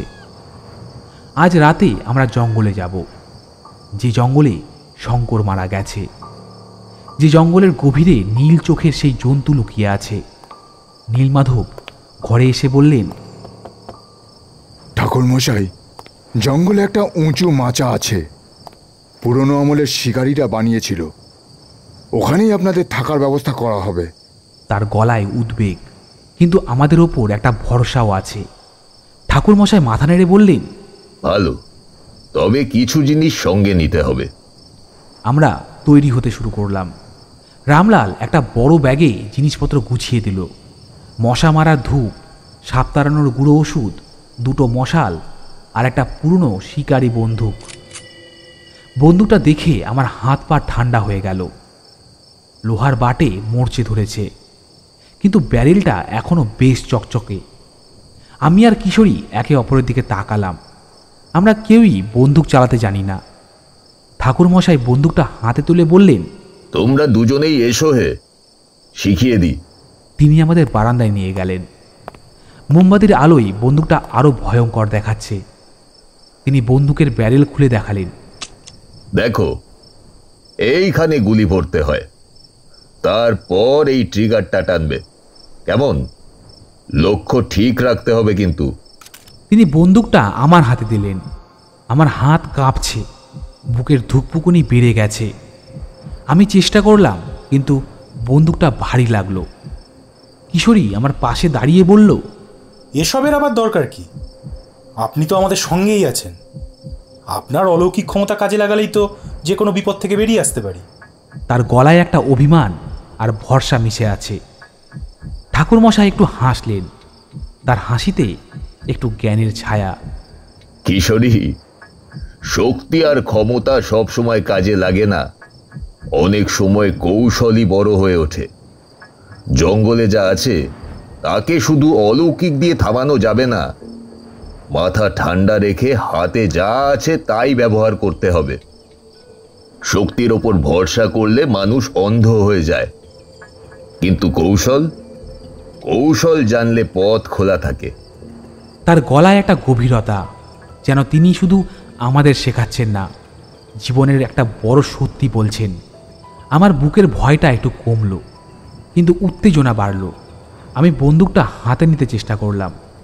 ঠাকুরমশাই আমার হাত ধরে লক্ষ্য ঠিক করতে শেখালেন। এইভাবে ধরো, চোখ সোজা রাখো। আমি একটা কাল্পনিক লক্ষ্যে ট্রিগার টানলাম। শব্দ হলো না, কিন্তু মনে হলো আমি কিছু একটা করতে পারি। কিশোরীও চেষ্টা করলো, কিন্তু তার হাত কাঁপতে লাগলো। সে বলল, না, আমি এটা পারবো না, প্রচণ্ড ভারী। আরে তুমি পারবে কিশোরী, ভয়কে জয় করতে হবে। বন্দুকটা শুধু হাতে থাকলেই হবে না, মনেও ধরতে হবে। আমি হঠাৎ জিজ্ঞাসা করলাম, আচ্ছা ঠাকুরমশাই, আপনি এই বন্দুক চালানো কোথায় শিখলেন? তিনি বন্দুকটা টেবিলে রেখে জানালার দিকে তাকালেন। আমি সাধনার জন্য বহু জায়গায় ঘুরেছি, জঙ্গল, পাহাড়, নদীর ধার, কখনো একা, কখনো সঙ্গীদের সঙ্গে। এই সব জায়গায় গেলে শুধু সাধনা হয় না, জীবন কৌশলও শিখতে হয়। বন্দুক চালানো, আগুন জ্বালানো, বিপদ থেকে বাঁচার উপায়, এসব আমি পথে পথে শিখেছি। তোমরা এখনো অনেক কিছু জানো না, সময় হলে বলবো। তার চোখে একটা দূরের দৃষ্টি, যেন তিনি পুরনো দিনের কথা দেখতে পাচ্ছেন। আমার মনে একটা শ্রদ্ধা আর কৌতূহল জাগল। ঠাকুরমশাই শুধু তান্ত্রিক নন, তিনি একজন যোদ্ধাও বটে।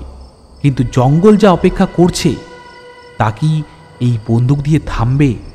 আমার হাত ক্রমশ ঘামছে। কিশোরীর মুখ ফ্যাকাশে। সে বলল, না, আপনি যখন আছেন তখন আমার ভয় কম, কিন্তু এই বন্দুকটা হাতে নিলে মনে হয় আমরা সত্যি বিপদে পড়তে যাচ্ছি। আমি বললাম, তুমি ঠিক বলেছ, আমারও না গলাটা শুকিয়ে যাচ্ছে, কিন্তু ঠাকুরমশাই যখন বলছেন কৌশল জরুরি, তখন শিখে নিতেই হবে। তোমরা দুজনে ভয় পাচ্ছ, কিন্তু এই ভয়ই তোমাদের জাগিয়ে রাখবে।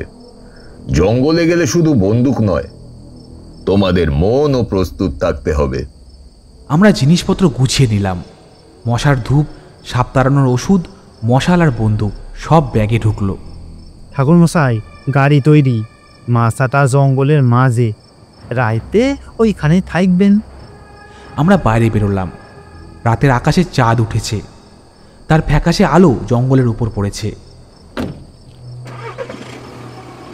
দূরে একটা শেয়ালের ডাক ভেসে এলো। আমার হৃৎপিণ্ড দ্রুত চলছে। কিশোরীর চোখে উত্তেজনা আর ভয় মিশে আছে। ঠাকুরমশাই শান্ত, কিন্তু তার হাতে বন্দুকটা দেখে মনে হলো তিনি এই রাতের জন্য প্রস্তুত।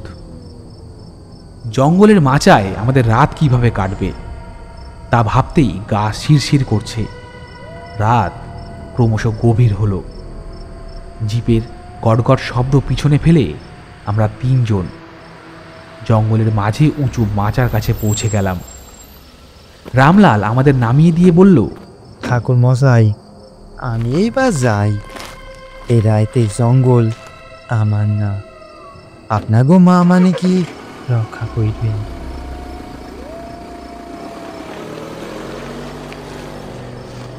তুমি শুনতে পাচ্ছ বিভূতি? কিচ্ছু শব্দ নেই। এটা কি স্বাভাবিক?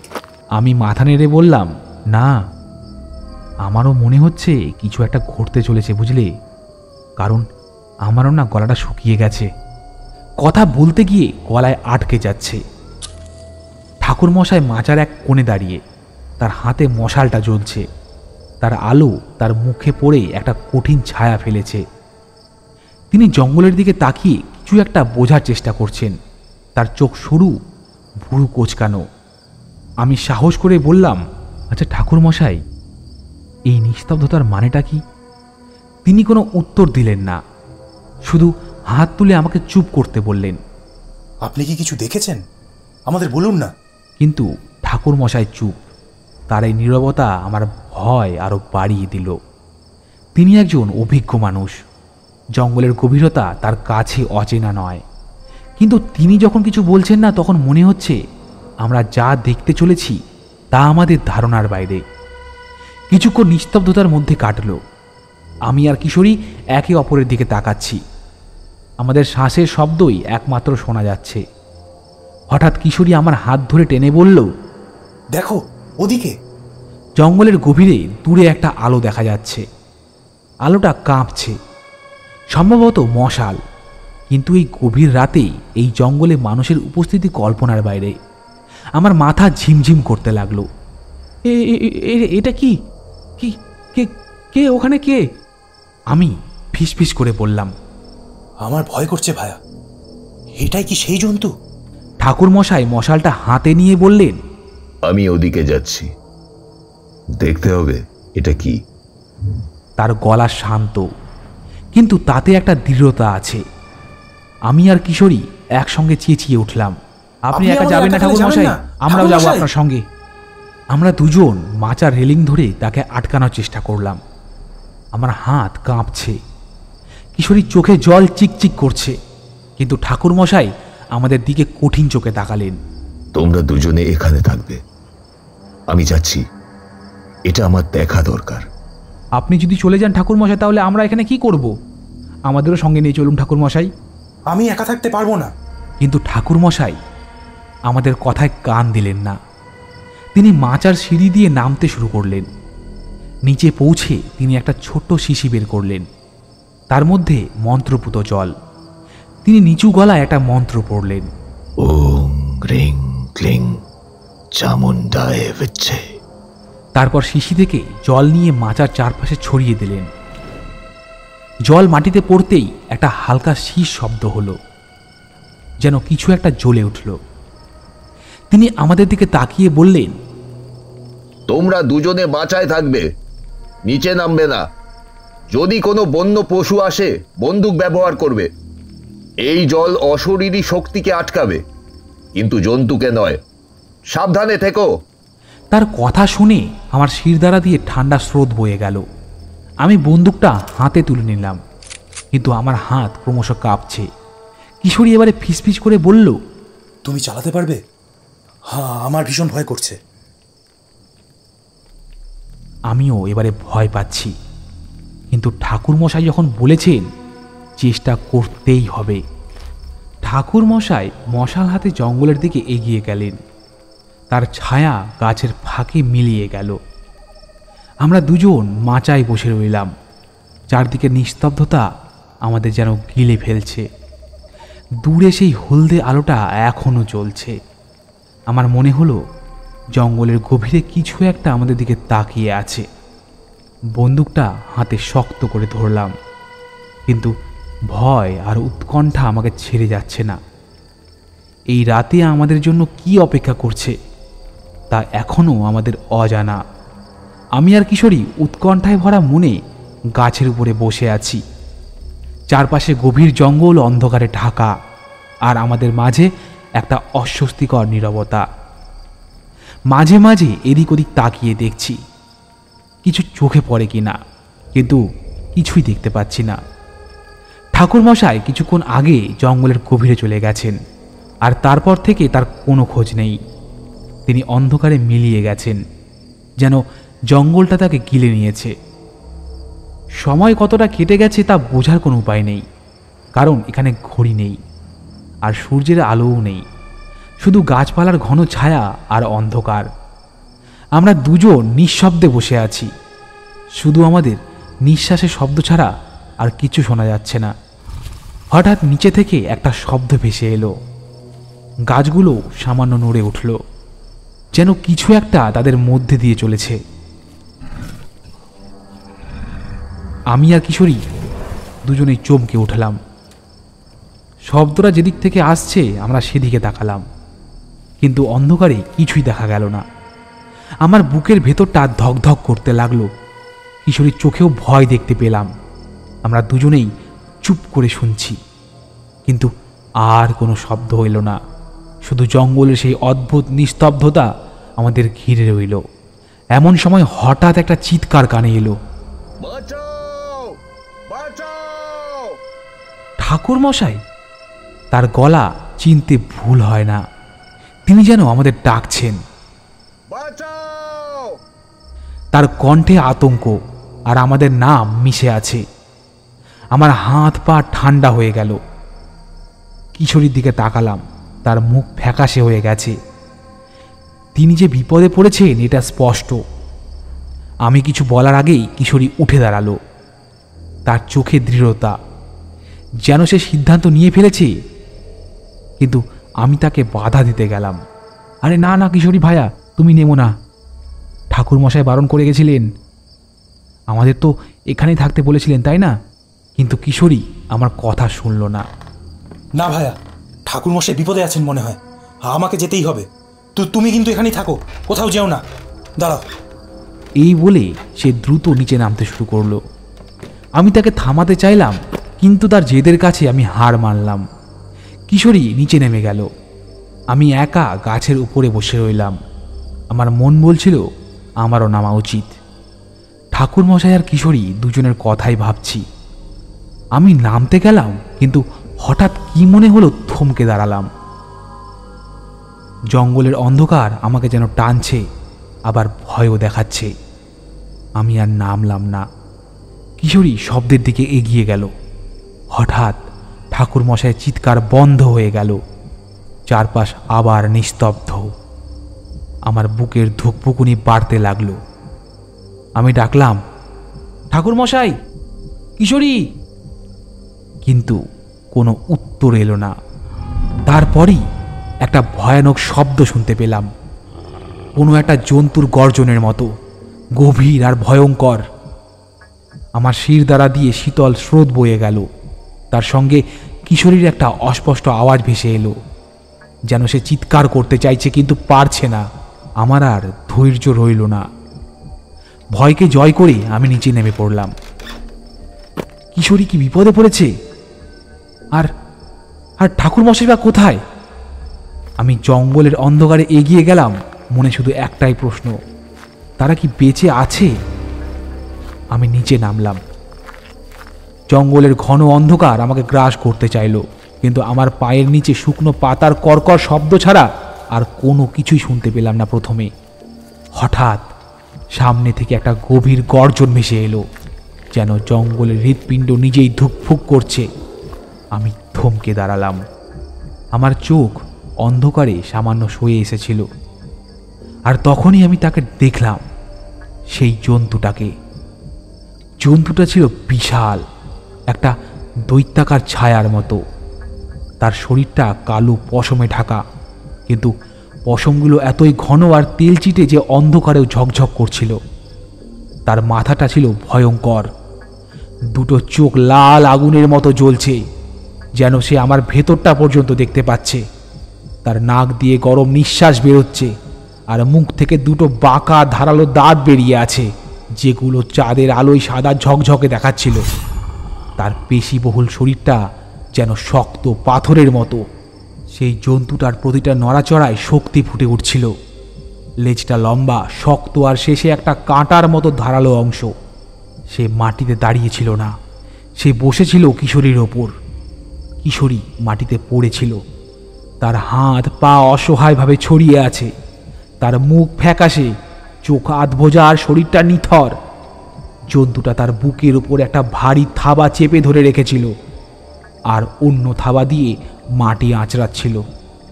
আমার শিরদাঁড়া দিয়ে একটা শীতল স্রোত বয়ে গেল। আমার হাতে বন্দুকটা ছিল, ঠাকুরমশাইয়ের দেওয়া পুরনো রাইফেল। আমার হাত তখন ভয়ে কাঁপছিল, কিন্তু কিশোরীকে ওভাবে দেখে আমার ভেতরে একটা আগুন জ্বলে উঠল। আমি সাহস সঞ্চয় করলাম, বন্দুকটা তুলে জন্তুটার দিকে তাক করলাম। আমার নিঃশ্বাস ভারী হয়ে এসেছিল। আঙ্গুলটা ট্রিগারে রেখে এক মুহূর্ত দ্বিধা করলাম না, তারপর গুলি চালালাম।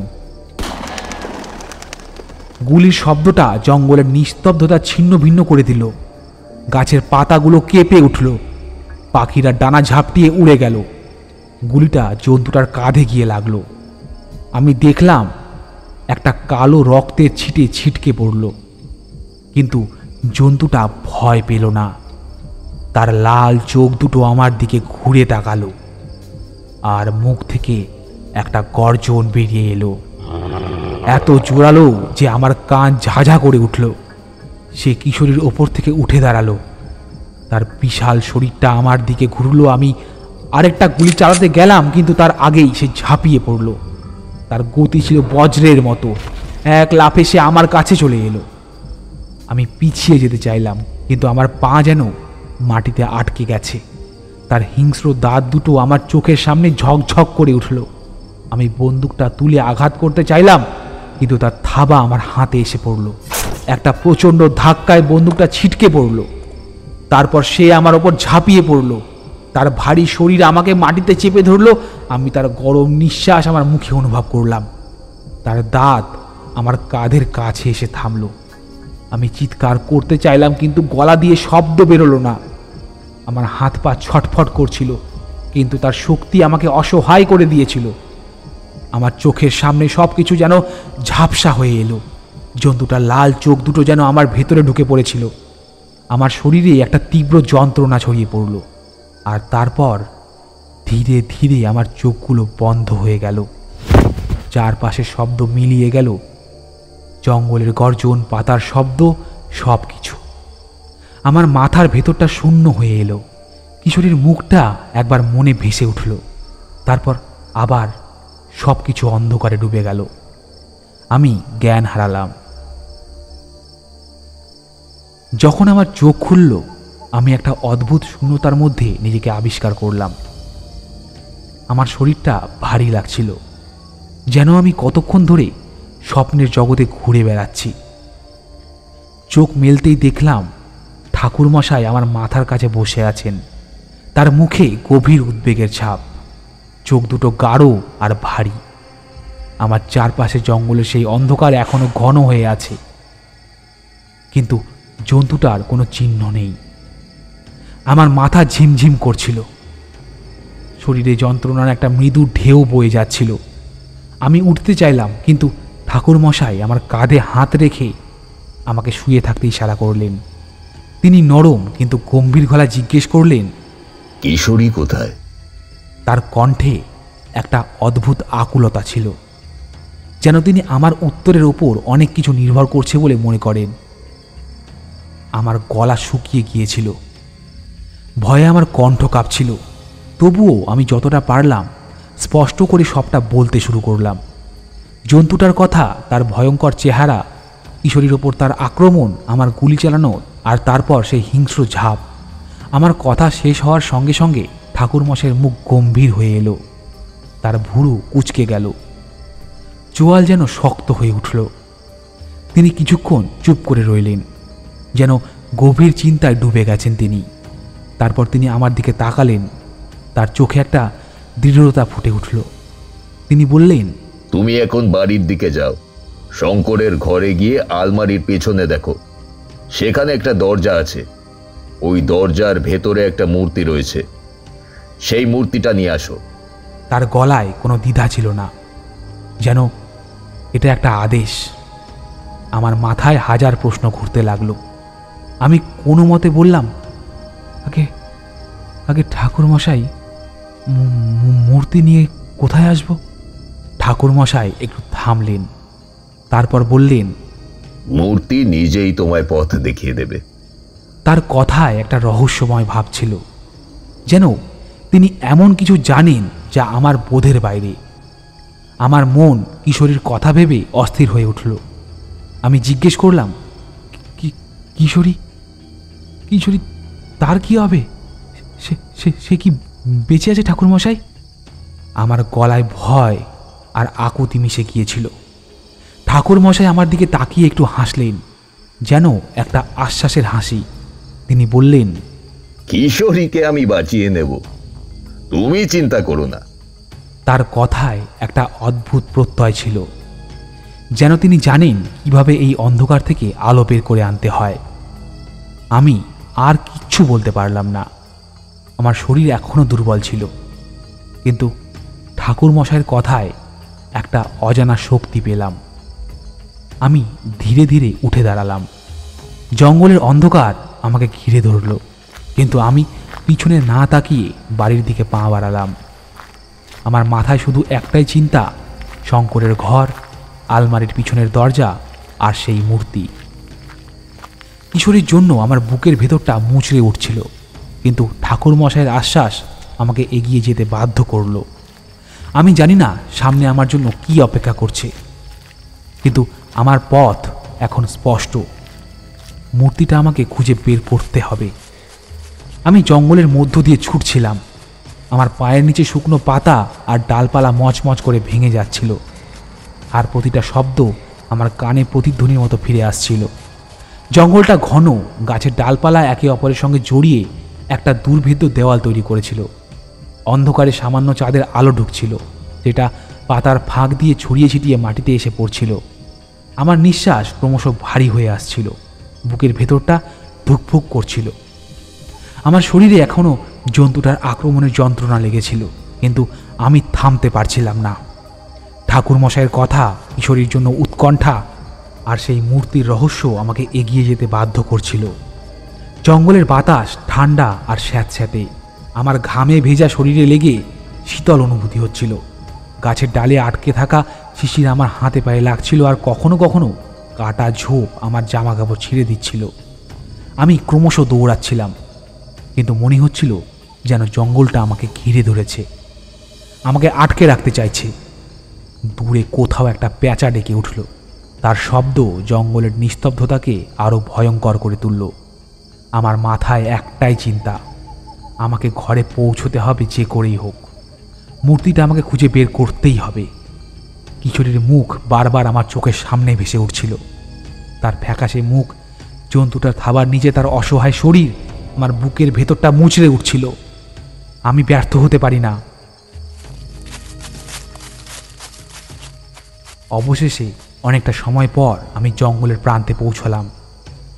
সামনে শঙ্করের ঘরটা দাঁড়িয়েছিল, একটা পুরনো মলিন বাড়ি, যার দেওয়ালে শ্যাওলা জমে গেছে। চাঁদের আলোয় ঘরের ছায়া লম্বা হয়ে মাটিতে পড়েছিল। আমি হাঁপাতে হাঁপাতে ঘরের দরজার কাছে পৌঁছালাম, আর তখনই দেখলাম নীলমাধববাবুকে। তিনি দরজার বাইরে দাঁড়িয়েছিলেন, হাতে একটা লণ্ঠন, যার ক্ষীণ আলো তার মুখে পড়ে অদ্ভুত ছায়া ফেলছিল। তার চোখে উদ্বেগ, ভুরু কুঁচকে গেছে। আমাকে দেখেই তিনি দ্রুত এগিয়ে এলেন। তুমি ঠিক আছো তো বিভূতি? কি হয়েছে? কিশোরী কোথায়? আমি আমি আমি আমি ঠিক আছি, কিন্তু কিন্তু কিশোরী কিশোরী কিশোরী বিপদে। আমার সঙ্গে ঘরে আসুন, দ্রুত দ্রুত ঘরে আসুন, শঙ্করের ঘরে আসুন, দ্রুত। আমার কথা শেষ হওয়ার আগেই নীলমাধববাবু আমার পিছু নিলেন। আমরা ঘরে ঢুকলাম। ভেতরটা অন্ধকার, শুধু লণ্ঠনের আলোতে কিছুটা দৃশ্যমান। ঘরের বাতাসে একটা পুরনো বাসি গন্ধ। আমি সোজা আলমারির কাছে পৌঁছালাম। আলমারিটা পুরনো কাঠের, রং উঠে গেছে, দরজায় মরচে ধরেছে। আমি আলমারিটা সরাতে গেলাম, নীলমাধববাবু এগিয়ে এসে আমাকে সাহায্য করলেন। আমরা দুজনে মিলে আলমারিটা টেনে সরালাম, আর তখনই দেখতে পেলাম আলমারির পিছনে একটা ছোট্ট কুঠুরি। কুঠুরিটা দেওয়ালে গাঁথা। দরজাটা কাঠের, পুরনো আর জরাজীর্ণ। আমি দরজাটা খুললাম, ভেতরে ধুলো আর মাকড়সার জাল। আমার হাত কাঁপছিল, কিন্তু আমি হাত বাড়ালাম আর তখনই দেখলাম একটা লাল কাপড়ে ঝুলানো মূর্তি। আমি সাবধানে মূর্তিটা তুলে নিলাম। এটা এটা এখানে কোথা থেকে এলো? এটা ছোট কিন্তু বেশ ভারী। মূর্তিটা কালো পাথরের, জটিল কারুকার্যে ভরা। এটার মুখে একটা অদ্ভুত হাসি, চোখ দুটো গভীর আর রহস্যময়। আমার মনে হলো এটা বেশ পুরনো, হয়তো দামিও। আমি মূর্তিটা হাতে নিয়ে নীলমাধব বাবুর দিকে তাকালাম। তার গলায় অবিশ্বাস। আমি কিছু না বলে মূর্তিটা হাতে নিয়ে বেরিয়ে গেলাম। আমার মন তখন অস্থির। ঠাকুরমশাই বলেছিলেন মূর্তি পথ দেখিয়ে দেবে, কিন্তু কিভাবে? আমি নীলমাধববাবুকে বললাম, আপনি ঘরে থাকুন, দরজা জানালা বন্ধ করে দিন, আমি ফিরে আসব কিছুক্ষণের মধ্যেই। তিনি কিছু বলার আগেই আমি বাইরে চলে এলাম। মূর্তিটা আমার হাতে শক্ত আর ঠান্ডা। আমি জঙ্গলের দিকে তাকালাম। আমার মনে একটা অদ্ভুত অনুভূতি, যেন মূর্তিটা আমাকে ডাকছে। আমি এগিয়ে গেলাম। কিশোরীর জন্য আমার উৎকণ্ঠা আর ঠাকুরমশাইয়ের আশ্বাস আমাকে শক্তি দিচ্ছিল। আমি জঙ্গলের গভীরে পা রাখতেই একটা অদ্ভুত অস্বস্তিকর অনুভূতি আমার মনকে আচ্ছন্ন করে ফেলল। চারপাশের নিবিড় গাছপালা, তার ছায়ায় ঢাকা পথ আর জঙ্গলের সেই গাঢ় নৈশব্দ আমাকে যেন গ্রাস করতে চাইছিল। আমার হাতে ধরা মূর্তিটা একটা ছোট পাথরের তৈরি প্রাচীন আকৃতি, যার গায়ে সময়ের দাগ পড়ে গেছে। হঠাৎ যেন আমার হাতের তালুতে কেঁপে উঠল। আমি চমকে তাকালাম। মূর্তির শক্ত ঠান্ডা পাথরের শরীরে একটা ক্ষীণ সোনালি আভা ফুটে উঠল। আলোটা এতটাই অলৌকিক ছিল যে মনে হচ্ছিল এটা কোনো জাদুকরী শক্তির প্রকাশ। সেই আভা ধীরে ধীরে ছড়িয়ে পড়ছিল, যেন ভেতর থেকে কিছু জেগে উঠেছে। আমার পা দুটো মাটিতে আটকে গেল। আমি থমকে দাঁড়িয়ে পড়লাম। তখনই জঙ্গলের নিস্তব্ধতা ভেঙে গেল। মাঝরাতে এই গভীর সময়ে যখন সবকিছু নিঝুম থাকার কথা, হঠাৎ পাখিদের ডাক শোনা গেল। পেঁচার কর্কশ চিৎকার কানে এসে ধাক্কা দিচ্ছিল। তার সঙ্গে মিশে গেল কোকিলের মিষ্টি, প্রায় অবাস্তব সুর। আরও কিছু অজানা পাখির কিচিরমিচির শব্দ বাতাসে ভেসে আসছিল, যেন তারা গোপনে কথা বলছে। এরই মাঝে বন্যজন্তুদের ডাক মিশে গেল। কখনো দূর থেকে একটা হরিণের ভয়ার্ত চিৎকার ভেসে এলো, যেন সে কোনো শিকারীর তাড়া খাচ্ছে। কখনো নেকড়ের গভীর গর্জন আমার বুকের ভেতরে কাঁপন ধরিয়ে দিল। জঙ্গলটা, যেটা মাত্র কিছুক্ষণ আগেও নিথর ছিল, এখন যেন জীবন্ত হয়ে উঠেছে, একটা অদৃশ্য শক্তিতে ভরে গেছে। হঠাৎ একটা ঝোড়ো হাওয়া শুরু হলো। গাছের ডালপালা দুলতে লাগলো, তাদের ছায়া মাটিতে নেচে বেড়াচ্ছিল। শুকনো পাতাগুলো মাটি থেকে উড়ে আমার মুখে চোখে এসে লাগছিল। আমি হাত দিয়ে মুখ ঢাকার চেষ্টা করলাম, কিন্তু বাতাসের গতি ক্রমশ বাড়ছিল।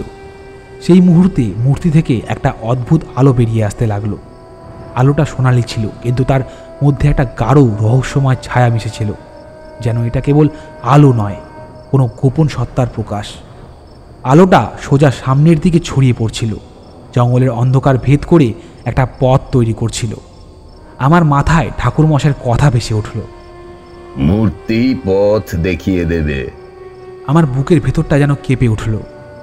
একটা অজানা ভয় আর উত্তেজনায় আমার শিরায় রক্ত ছুটতে লাগলো। আমি আর দ্বিধা করলাম না। মূর্তির আলো সেই রহস্যময় পথ ধরে এগিয়ে চললাম। জঙ্গলের ভেতর দিয়ে হাঁটতে শুরু করলাম। আমার পায়ের নিচে কাঁটা বিঁধছিল, শুকনো পাতা মচমচ করছিল, আর ভেজা মাটির স্পর্শ আমার পায়ে লেগে থাকছিল। বাতাসে শিশিরের একটা মিষ্টি স্যাঁতস্যাঁতে গন্ধ ভেসে আসছিল, যেটা জঙ্গলের গভীরতার সঙ্গে মিশে একটা অদ্ভুত মায়া তৈরি করছিল। আমি কতক্ষণ হেঁটেছি তার কোনো হিসেব ছিল না। সময় যেন এখানে অর্থহীন হয়ে গেছে। প্রতিটি পদক্ষেপের সঙ্গে আমি যেন একটা অনন্তের দিকে এগিয়ে যাচ্ছি। মূর্তির আলো আমাকে টানছিল ক্রমশ। একটা অদৃশ্য শক্তি আমাকে এগিয়ে নিয়ে যাচ্ছিল। হঠাৎ দূরে একটা ক্ষীণ আলোর ঝিলিক চোখে পড়ল। আমি থেমে গেলাম, চোখ সরু করে তাকালাম। সামনে একটা মন্দিরের আবছা আকৃতি ফুটে উঠল। মন্দিরটা প্রাচীন, অন্তত 200 বছরের পুরনো, হয়তোবা তারও বেশি। এটার দেওয়াল কালো পাথরের তৈরি, যার উপর সময়ের সঙ্গে সঙ্গে সবুজ শ্যাওলা আর লতাপাতা জড়িয়ে গেছে। মন্দিরের চূড়াটা ভাঙা, কিন্তু তবু তার মধ্যে একটা অদ্ভুত মর্যাদা আর রহস্য ঠিকই টের পাওয়া যাচ্ছিল। দরজার ওপরে জটিল কারুকার্য ছিল, কোনো প্রাচীন শিল্পীর হাতের ছোঁয়া, যেগুলো এখন ধুলো আর সময়ের আঘাতে মলিন হয়ে গেছে। দরজার দুপাশে দুটো ভাঙা মূর্তি দাঁড়িয়েছিল, হয়তো কোনো দেবতা বা রক্ষকের প্রতিমা, যাদের মুখ আর হাত সময়ের সঙ্গে হারিয়ে গেছে। মন্দিরের সামনে একটা ছোট চত্বর ছিল, যার মাটিতে ফাটল ধরে গেছে। চাঁদের ফ্যাকাশে আলো মন্দিরের ওপর পড়ে একটা রহস্যময় ছায়া ফেলেছিল। আমি কাছে যেতেই দেখলাম মন্দিরের ভিতর থেকে একটা কমলা আলো বেরিয়ে আসছে, যেন কোনো প্রাচীন আগুন সেখানে জ্বলছে। মন্দিরের সামনে যে দৃশ্য দেখলাম তা আমার শিরদাঁড়া দিয়ে একটা শীতল ভয়ঙ্কর স্রোত বয়ে দিল। একটা কিশোরী মাটিতে পড়ে আছে অজ্ঞান, তার মুখ ফ্যাকাশে, চোখ বন্ধ আর শরীর নিথর, যেন তার জীবন তার থেকে সরে গেছে। তার পাশে ঠাকুরমশাই দাঁড়িয়ে হাতে একটা জপমালা ধরে মন্ত্র উচ্চারণ করছেন। তার গলা গভীর, প্রতিটা শব্দে একটা অদৃশ্য শক্তি মিশে আছে। তিনি বলছেন, ওম নমো ভগবতী মহাকালী মহালক্ষ্মী মহাসরস্বতী রক্ষম রক্ষম মম। মন্ত্রের শব্দগুলো জঙ্গলের বাতাসে ছড়িয়ে পড়েছিল, যেন একটা অদৃশ্য শক্তির দেওয়াল তৈরি করে চারপাশকে ঘিরে ফেলছিল। তার সামনে দাঁড়িয়ে সেই ভয়ঙ্কর নেকড়ে, তার কালো পশমে রক্তের দাগ লেগে আছে, চোখ দুটো লাল আগুনের মতো দাও দাও করে জ্বলছে। সে মাঝে মাঝে গর্জন করে উঠছিল, দাঁত বের করে হিংস্রভাবে তাকাচ্ছিল, কিন্তু এগোতে পারছিল না। মনে হচ্ছিল মন্ত্রের শক্তি তাকে একটা অদৃশ্য বেড়ায় বেঁধে রেখেছে। তার চারপাশে যেন একটা শক্তিময় ক্ষেত্র তৈরি হয়েছে, যেটা সে ভাঙতে চাইছিল কিন্তু পারছিল না। আমি এগিয়ে যেতে গেলাম। ঠাকুরমশাই আমাকে দেখে চোখের ইশারায় থামতে বললেন। তারপর আমার হাতের মূর্তির দিকে তাকিয়ে গম্ভীর গলায় বললেন, মন্দিরের ভেতরে রেখে এসো। আমার হাতে মূর্তিটা এখনো জ্বলছিল, সেই সোনালি আলো তীব্রতর হয়ে উঠেছিল। আমি গভীর শ্বাস নিয়ে সাহস সঞ্চয় করলাম, মন্দিরের দরজার দিকে এগিয়ে গেলাম। ভেতরে ঢুকতেই একটা প্রাচীন ভারী গন্ধ আমাকে ঘিরে ধরল। ধুলো, শ্যাওলা আর কিছু অজানা যেন শতাব্দীর ইতিহাসে সেখানে জমে আছে। মন্দিরের মেঝে ফাটা, দেওয়ালে মাকড়সার জাল ঝুলছে। কেন্দ্রে একটা ছোট পাথরের বেদি ছিল, যার উপর ধুলোর স্তর জমে গেছে। আমি মূর্তিটা সেখানে রাখলাম। হঠাৎ একটা ভূমিকম্পন হলো, মাটি কেঁপে উঠল, দেওয়াল থেকে ধুলো আর পাথরের টুকরো ঝরে পড়তে লাগলো। আমি ভয়ে পিছিয়ে গেলাম, হৃৎপিণ্ড যেন গলায় উঠে এসেছিল। তারপর সব নিস্তব্ধ হয়ে গেল। আমি ধীরে ধীরে বাইরে এলাম, দেখলাম নেকড়েটার গর্জন থেমে গেছে, তার চোখের সেই লাল আগুন নিভে এসেছে। একটা শান্ত ক্লান্ত ভাব ফুটে উঠেছে। সে আস্তে আস্তে উঠে দাঁড়ালো। তারপর জঙ্গলের গভীরে হাঁটতে হাঁটতে অন্ধকারে মিলিয়ে গেল। ঠাকুরমশাই কিশোরীর কাছে গেলেন। আমি দৌড়ে তার কাছে পৌঁছালাম। কিশোরীর মুখে আস্তে আস্তে রং ফিরে আসছিল, তার শ্বাস নিয়মিত হচ্ছিল। আমার বুকের উৎকণ্ঠা তখনও পুরোপুরি যায়নি, কিন্তু একটা গভীর শান্তি আমাকে ঘিরে ধরল। মূর্তিটা তার কাজ শেষ করেছে। জঙ্গল আবার নিস্তব্ধ হয়ে গেল, যেন কিছুই হয়নি। ভোরের আলো ফুটতে শুরু করেছিল যখন আমরা মন্দিরের সামনে এসে দাঁড়ালাম। আকাশে গাঢ় নীলের আভা ধীরে ধীরে হালকা গোলাপি আর সোনালি রঙে মিশে যাচ্ছিল। জঙ্গলের গাছপালার মাঝে সূর্যের প্রথম কিরণ ছড়িয়ে পড়ছিল। পাতায় পাতায় শিশিরের ফোঁটাগুলো ঝকঝক করে উঠছিল। বাতাসে একটা স্নিগ্ধ শীতল ভাব ছিল, যেন রাতের সেই ভয়ঙ্কর ঘটনার পর প্রকৃতি নিজেকে শান্ত করছে। আমরা সবাই, আমি, নীলমাধববাবু আর কিশোরী, ঠাকুরমশাইয়ের সামনে দাঁড়িয়েছিলাম। কিশোরী এখন ঠিকঠাক ছিল, তার মুখে রং ফিরে এসেছে, চোখে জীবনের ছোঁয়া ফিরেছে। তবে সে এখনও দুর্বল ছিল, কিন্তু জ্ঞান ফিরে পাওয়ার পর থেকে একটু একটু করে স্বাভাবিক হয়ে উঠছিল। আমরা সবাই অধীর আগ্রহে ঠাকুরমশাইয়ের দিকে তাকিয়েছিলাম, কারণ তিনি এবার আমাদের পুরো ঘটনাটা খুলে বলতে চলেছিলেন। ঠাকুরমশাই আমাদের দিকে তাকালেন, তার চোখে একটা গভীর শান্তি আর জ্ঞানের আলো ঝরছিল। তিনি গলা পরিষ্কার করে বলতে শুরু করলেন, আমি আগেই বুঝতে পেরেছিলাম যে এই ঘটনার পেছনে কিছু একটা অলৌকিক শক্তি কাজ করছে, তাই আমি এই বাড়িতে থাকতে চেয়েছিলাম। রাতে যখন আমি সেই আলো দেখলাম, মূর্তির সেই সোনালি আভা, তখন আমি বুঝলাম এটা আমাকেও কোথাও ডাকছে। আমি সেই আলো অনুসরণ করে জঙ্গলের ভেতরে গেলাম, আর তখনই এই মন্দিরটা খুঁজে পেলাম। এবারে তিনি একটু থামলেন, তারপর গম্ভীর গলায় বলে চললেন, কিন্তু মন্দিরের ভেতরে গিয়ে আমি দেখলাম সেখানে কোনো মূর্তি নেই। বেদিটা খালি পড়ে আছে, ধুলোয় ভরা। আমার মনে সন্দেহ জাগলো। আমি সেখানে বসে চোখ বন্ধ করে ধ্যানে ডুব দিলাম। তার গলার স্বর আরো গভীর হয়ে উঠল। ধ্যানের মধ্যে আমি সব দেখতে পেলাম। এই মূর্তি যেটা তুমি এখানে ফিরিয়ে এনেছো, এটাই মন্দিরের দেবীর। 300 বছরেরও বেশি সময় ধরে এই মূর্তি এখানে ছিল। এই জঙ্গলের রক্ষা করতে এই দেবী। কিন্তু নীলমাধবের ভাই শঙ্কর এই মূর্তিটা চুরি করে নিয়ে গিয়েছিল। সে ভেবেছিল এটা কেবল একটা পাথরের টুকরো, কিন্তু সে বুঝতে পারেনি এর পেছনে কি শক্তি লুকিয়ে আছে। মূর্তি চুরি হয়ে যাওয়ার পর দেবী রুষ্ট হয়েছিলেন। তার বাহন সেই নেকড়ে শঙ্করের ওপর আক্রমণ করে আর তার মৃত্যু হয়। কিন্তু এটা শেষ ছিল না। দেবীর ক্রোধ পরিবারের সবাইকে গ্রাস করত যদি না মূর্তি ঠিক সময় ফিরিয়ে আনা হতো। ঠাকুরমশাই হাত তুলে তাকে থামিয়ে দিলেন। নীলমাধববাবু গভীর কৃতজ্ঞতায় ঠাকুরমশাইয়ের দিকে তাকালেন, তারপর আমার দিকে ফিরে বললেন, আমায় আপনি ক্ষমা করবেন ঠাকুর মশাই। বিশ্বাস করুন, আমি এইসবের কিছুই জানতাম না। শঙ্কর কখনো আমাকে এইসব বলেনি। নীলমাধব, যা হয়ে গেছে তা নিয়ে ভেবো না। মূর্তি এখন তার ঠিক জায়গায় ফিরে এসেছে। দেবীর ক্রোধ শান্ত হয়েছে।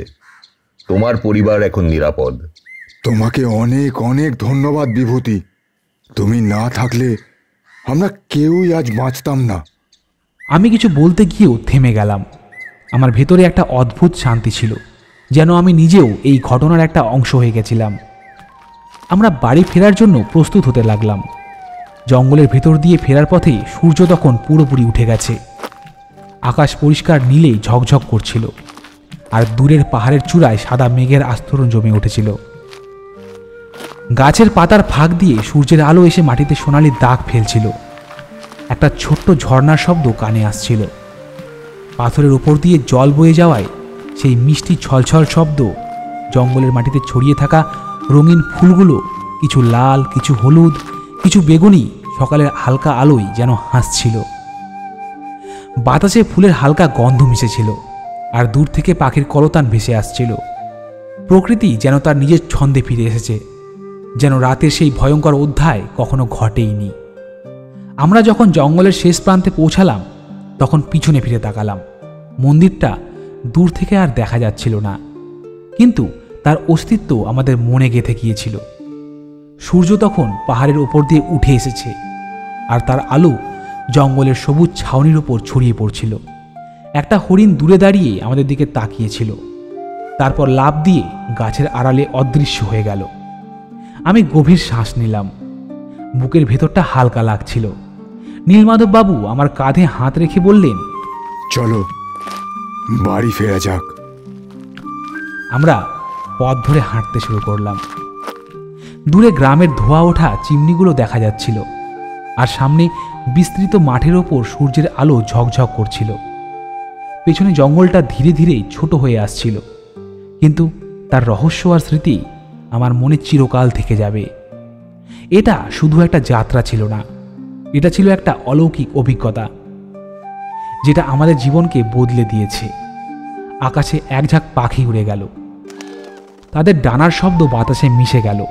সূর্যের আলো আরো উজ্জ্বল হয়ে উঠল, আর আমরা হেঁটে চললাম একটা নতুন দিনের দিকে, একটা নতুন শুরুর দিকে।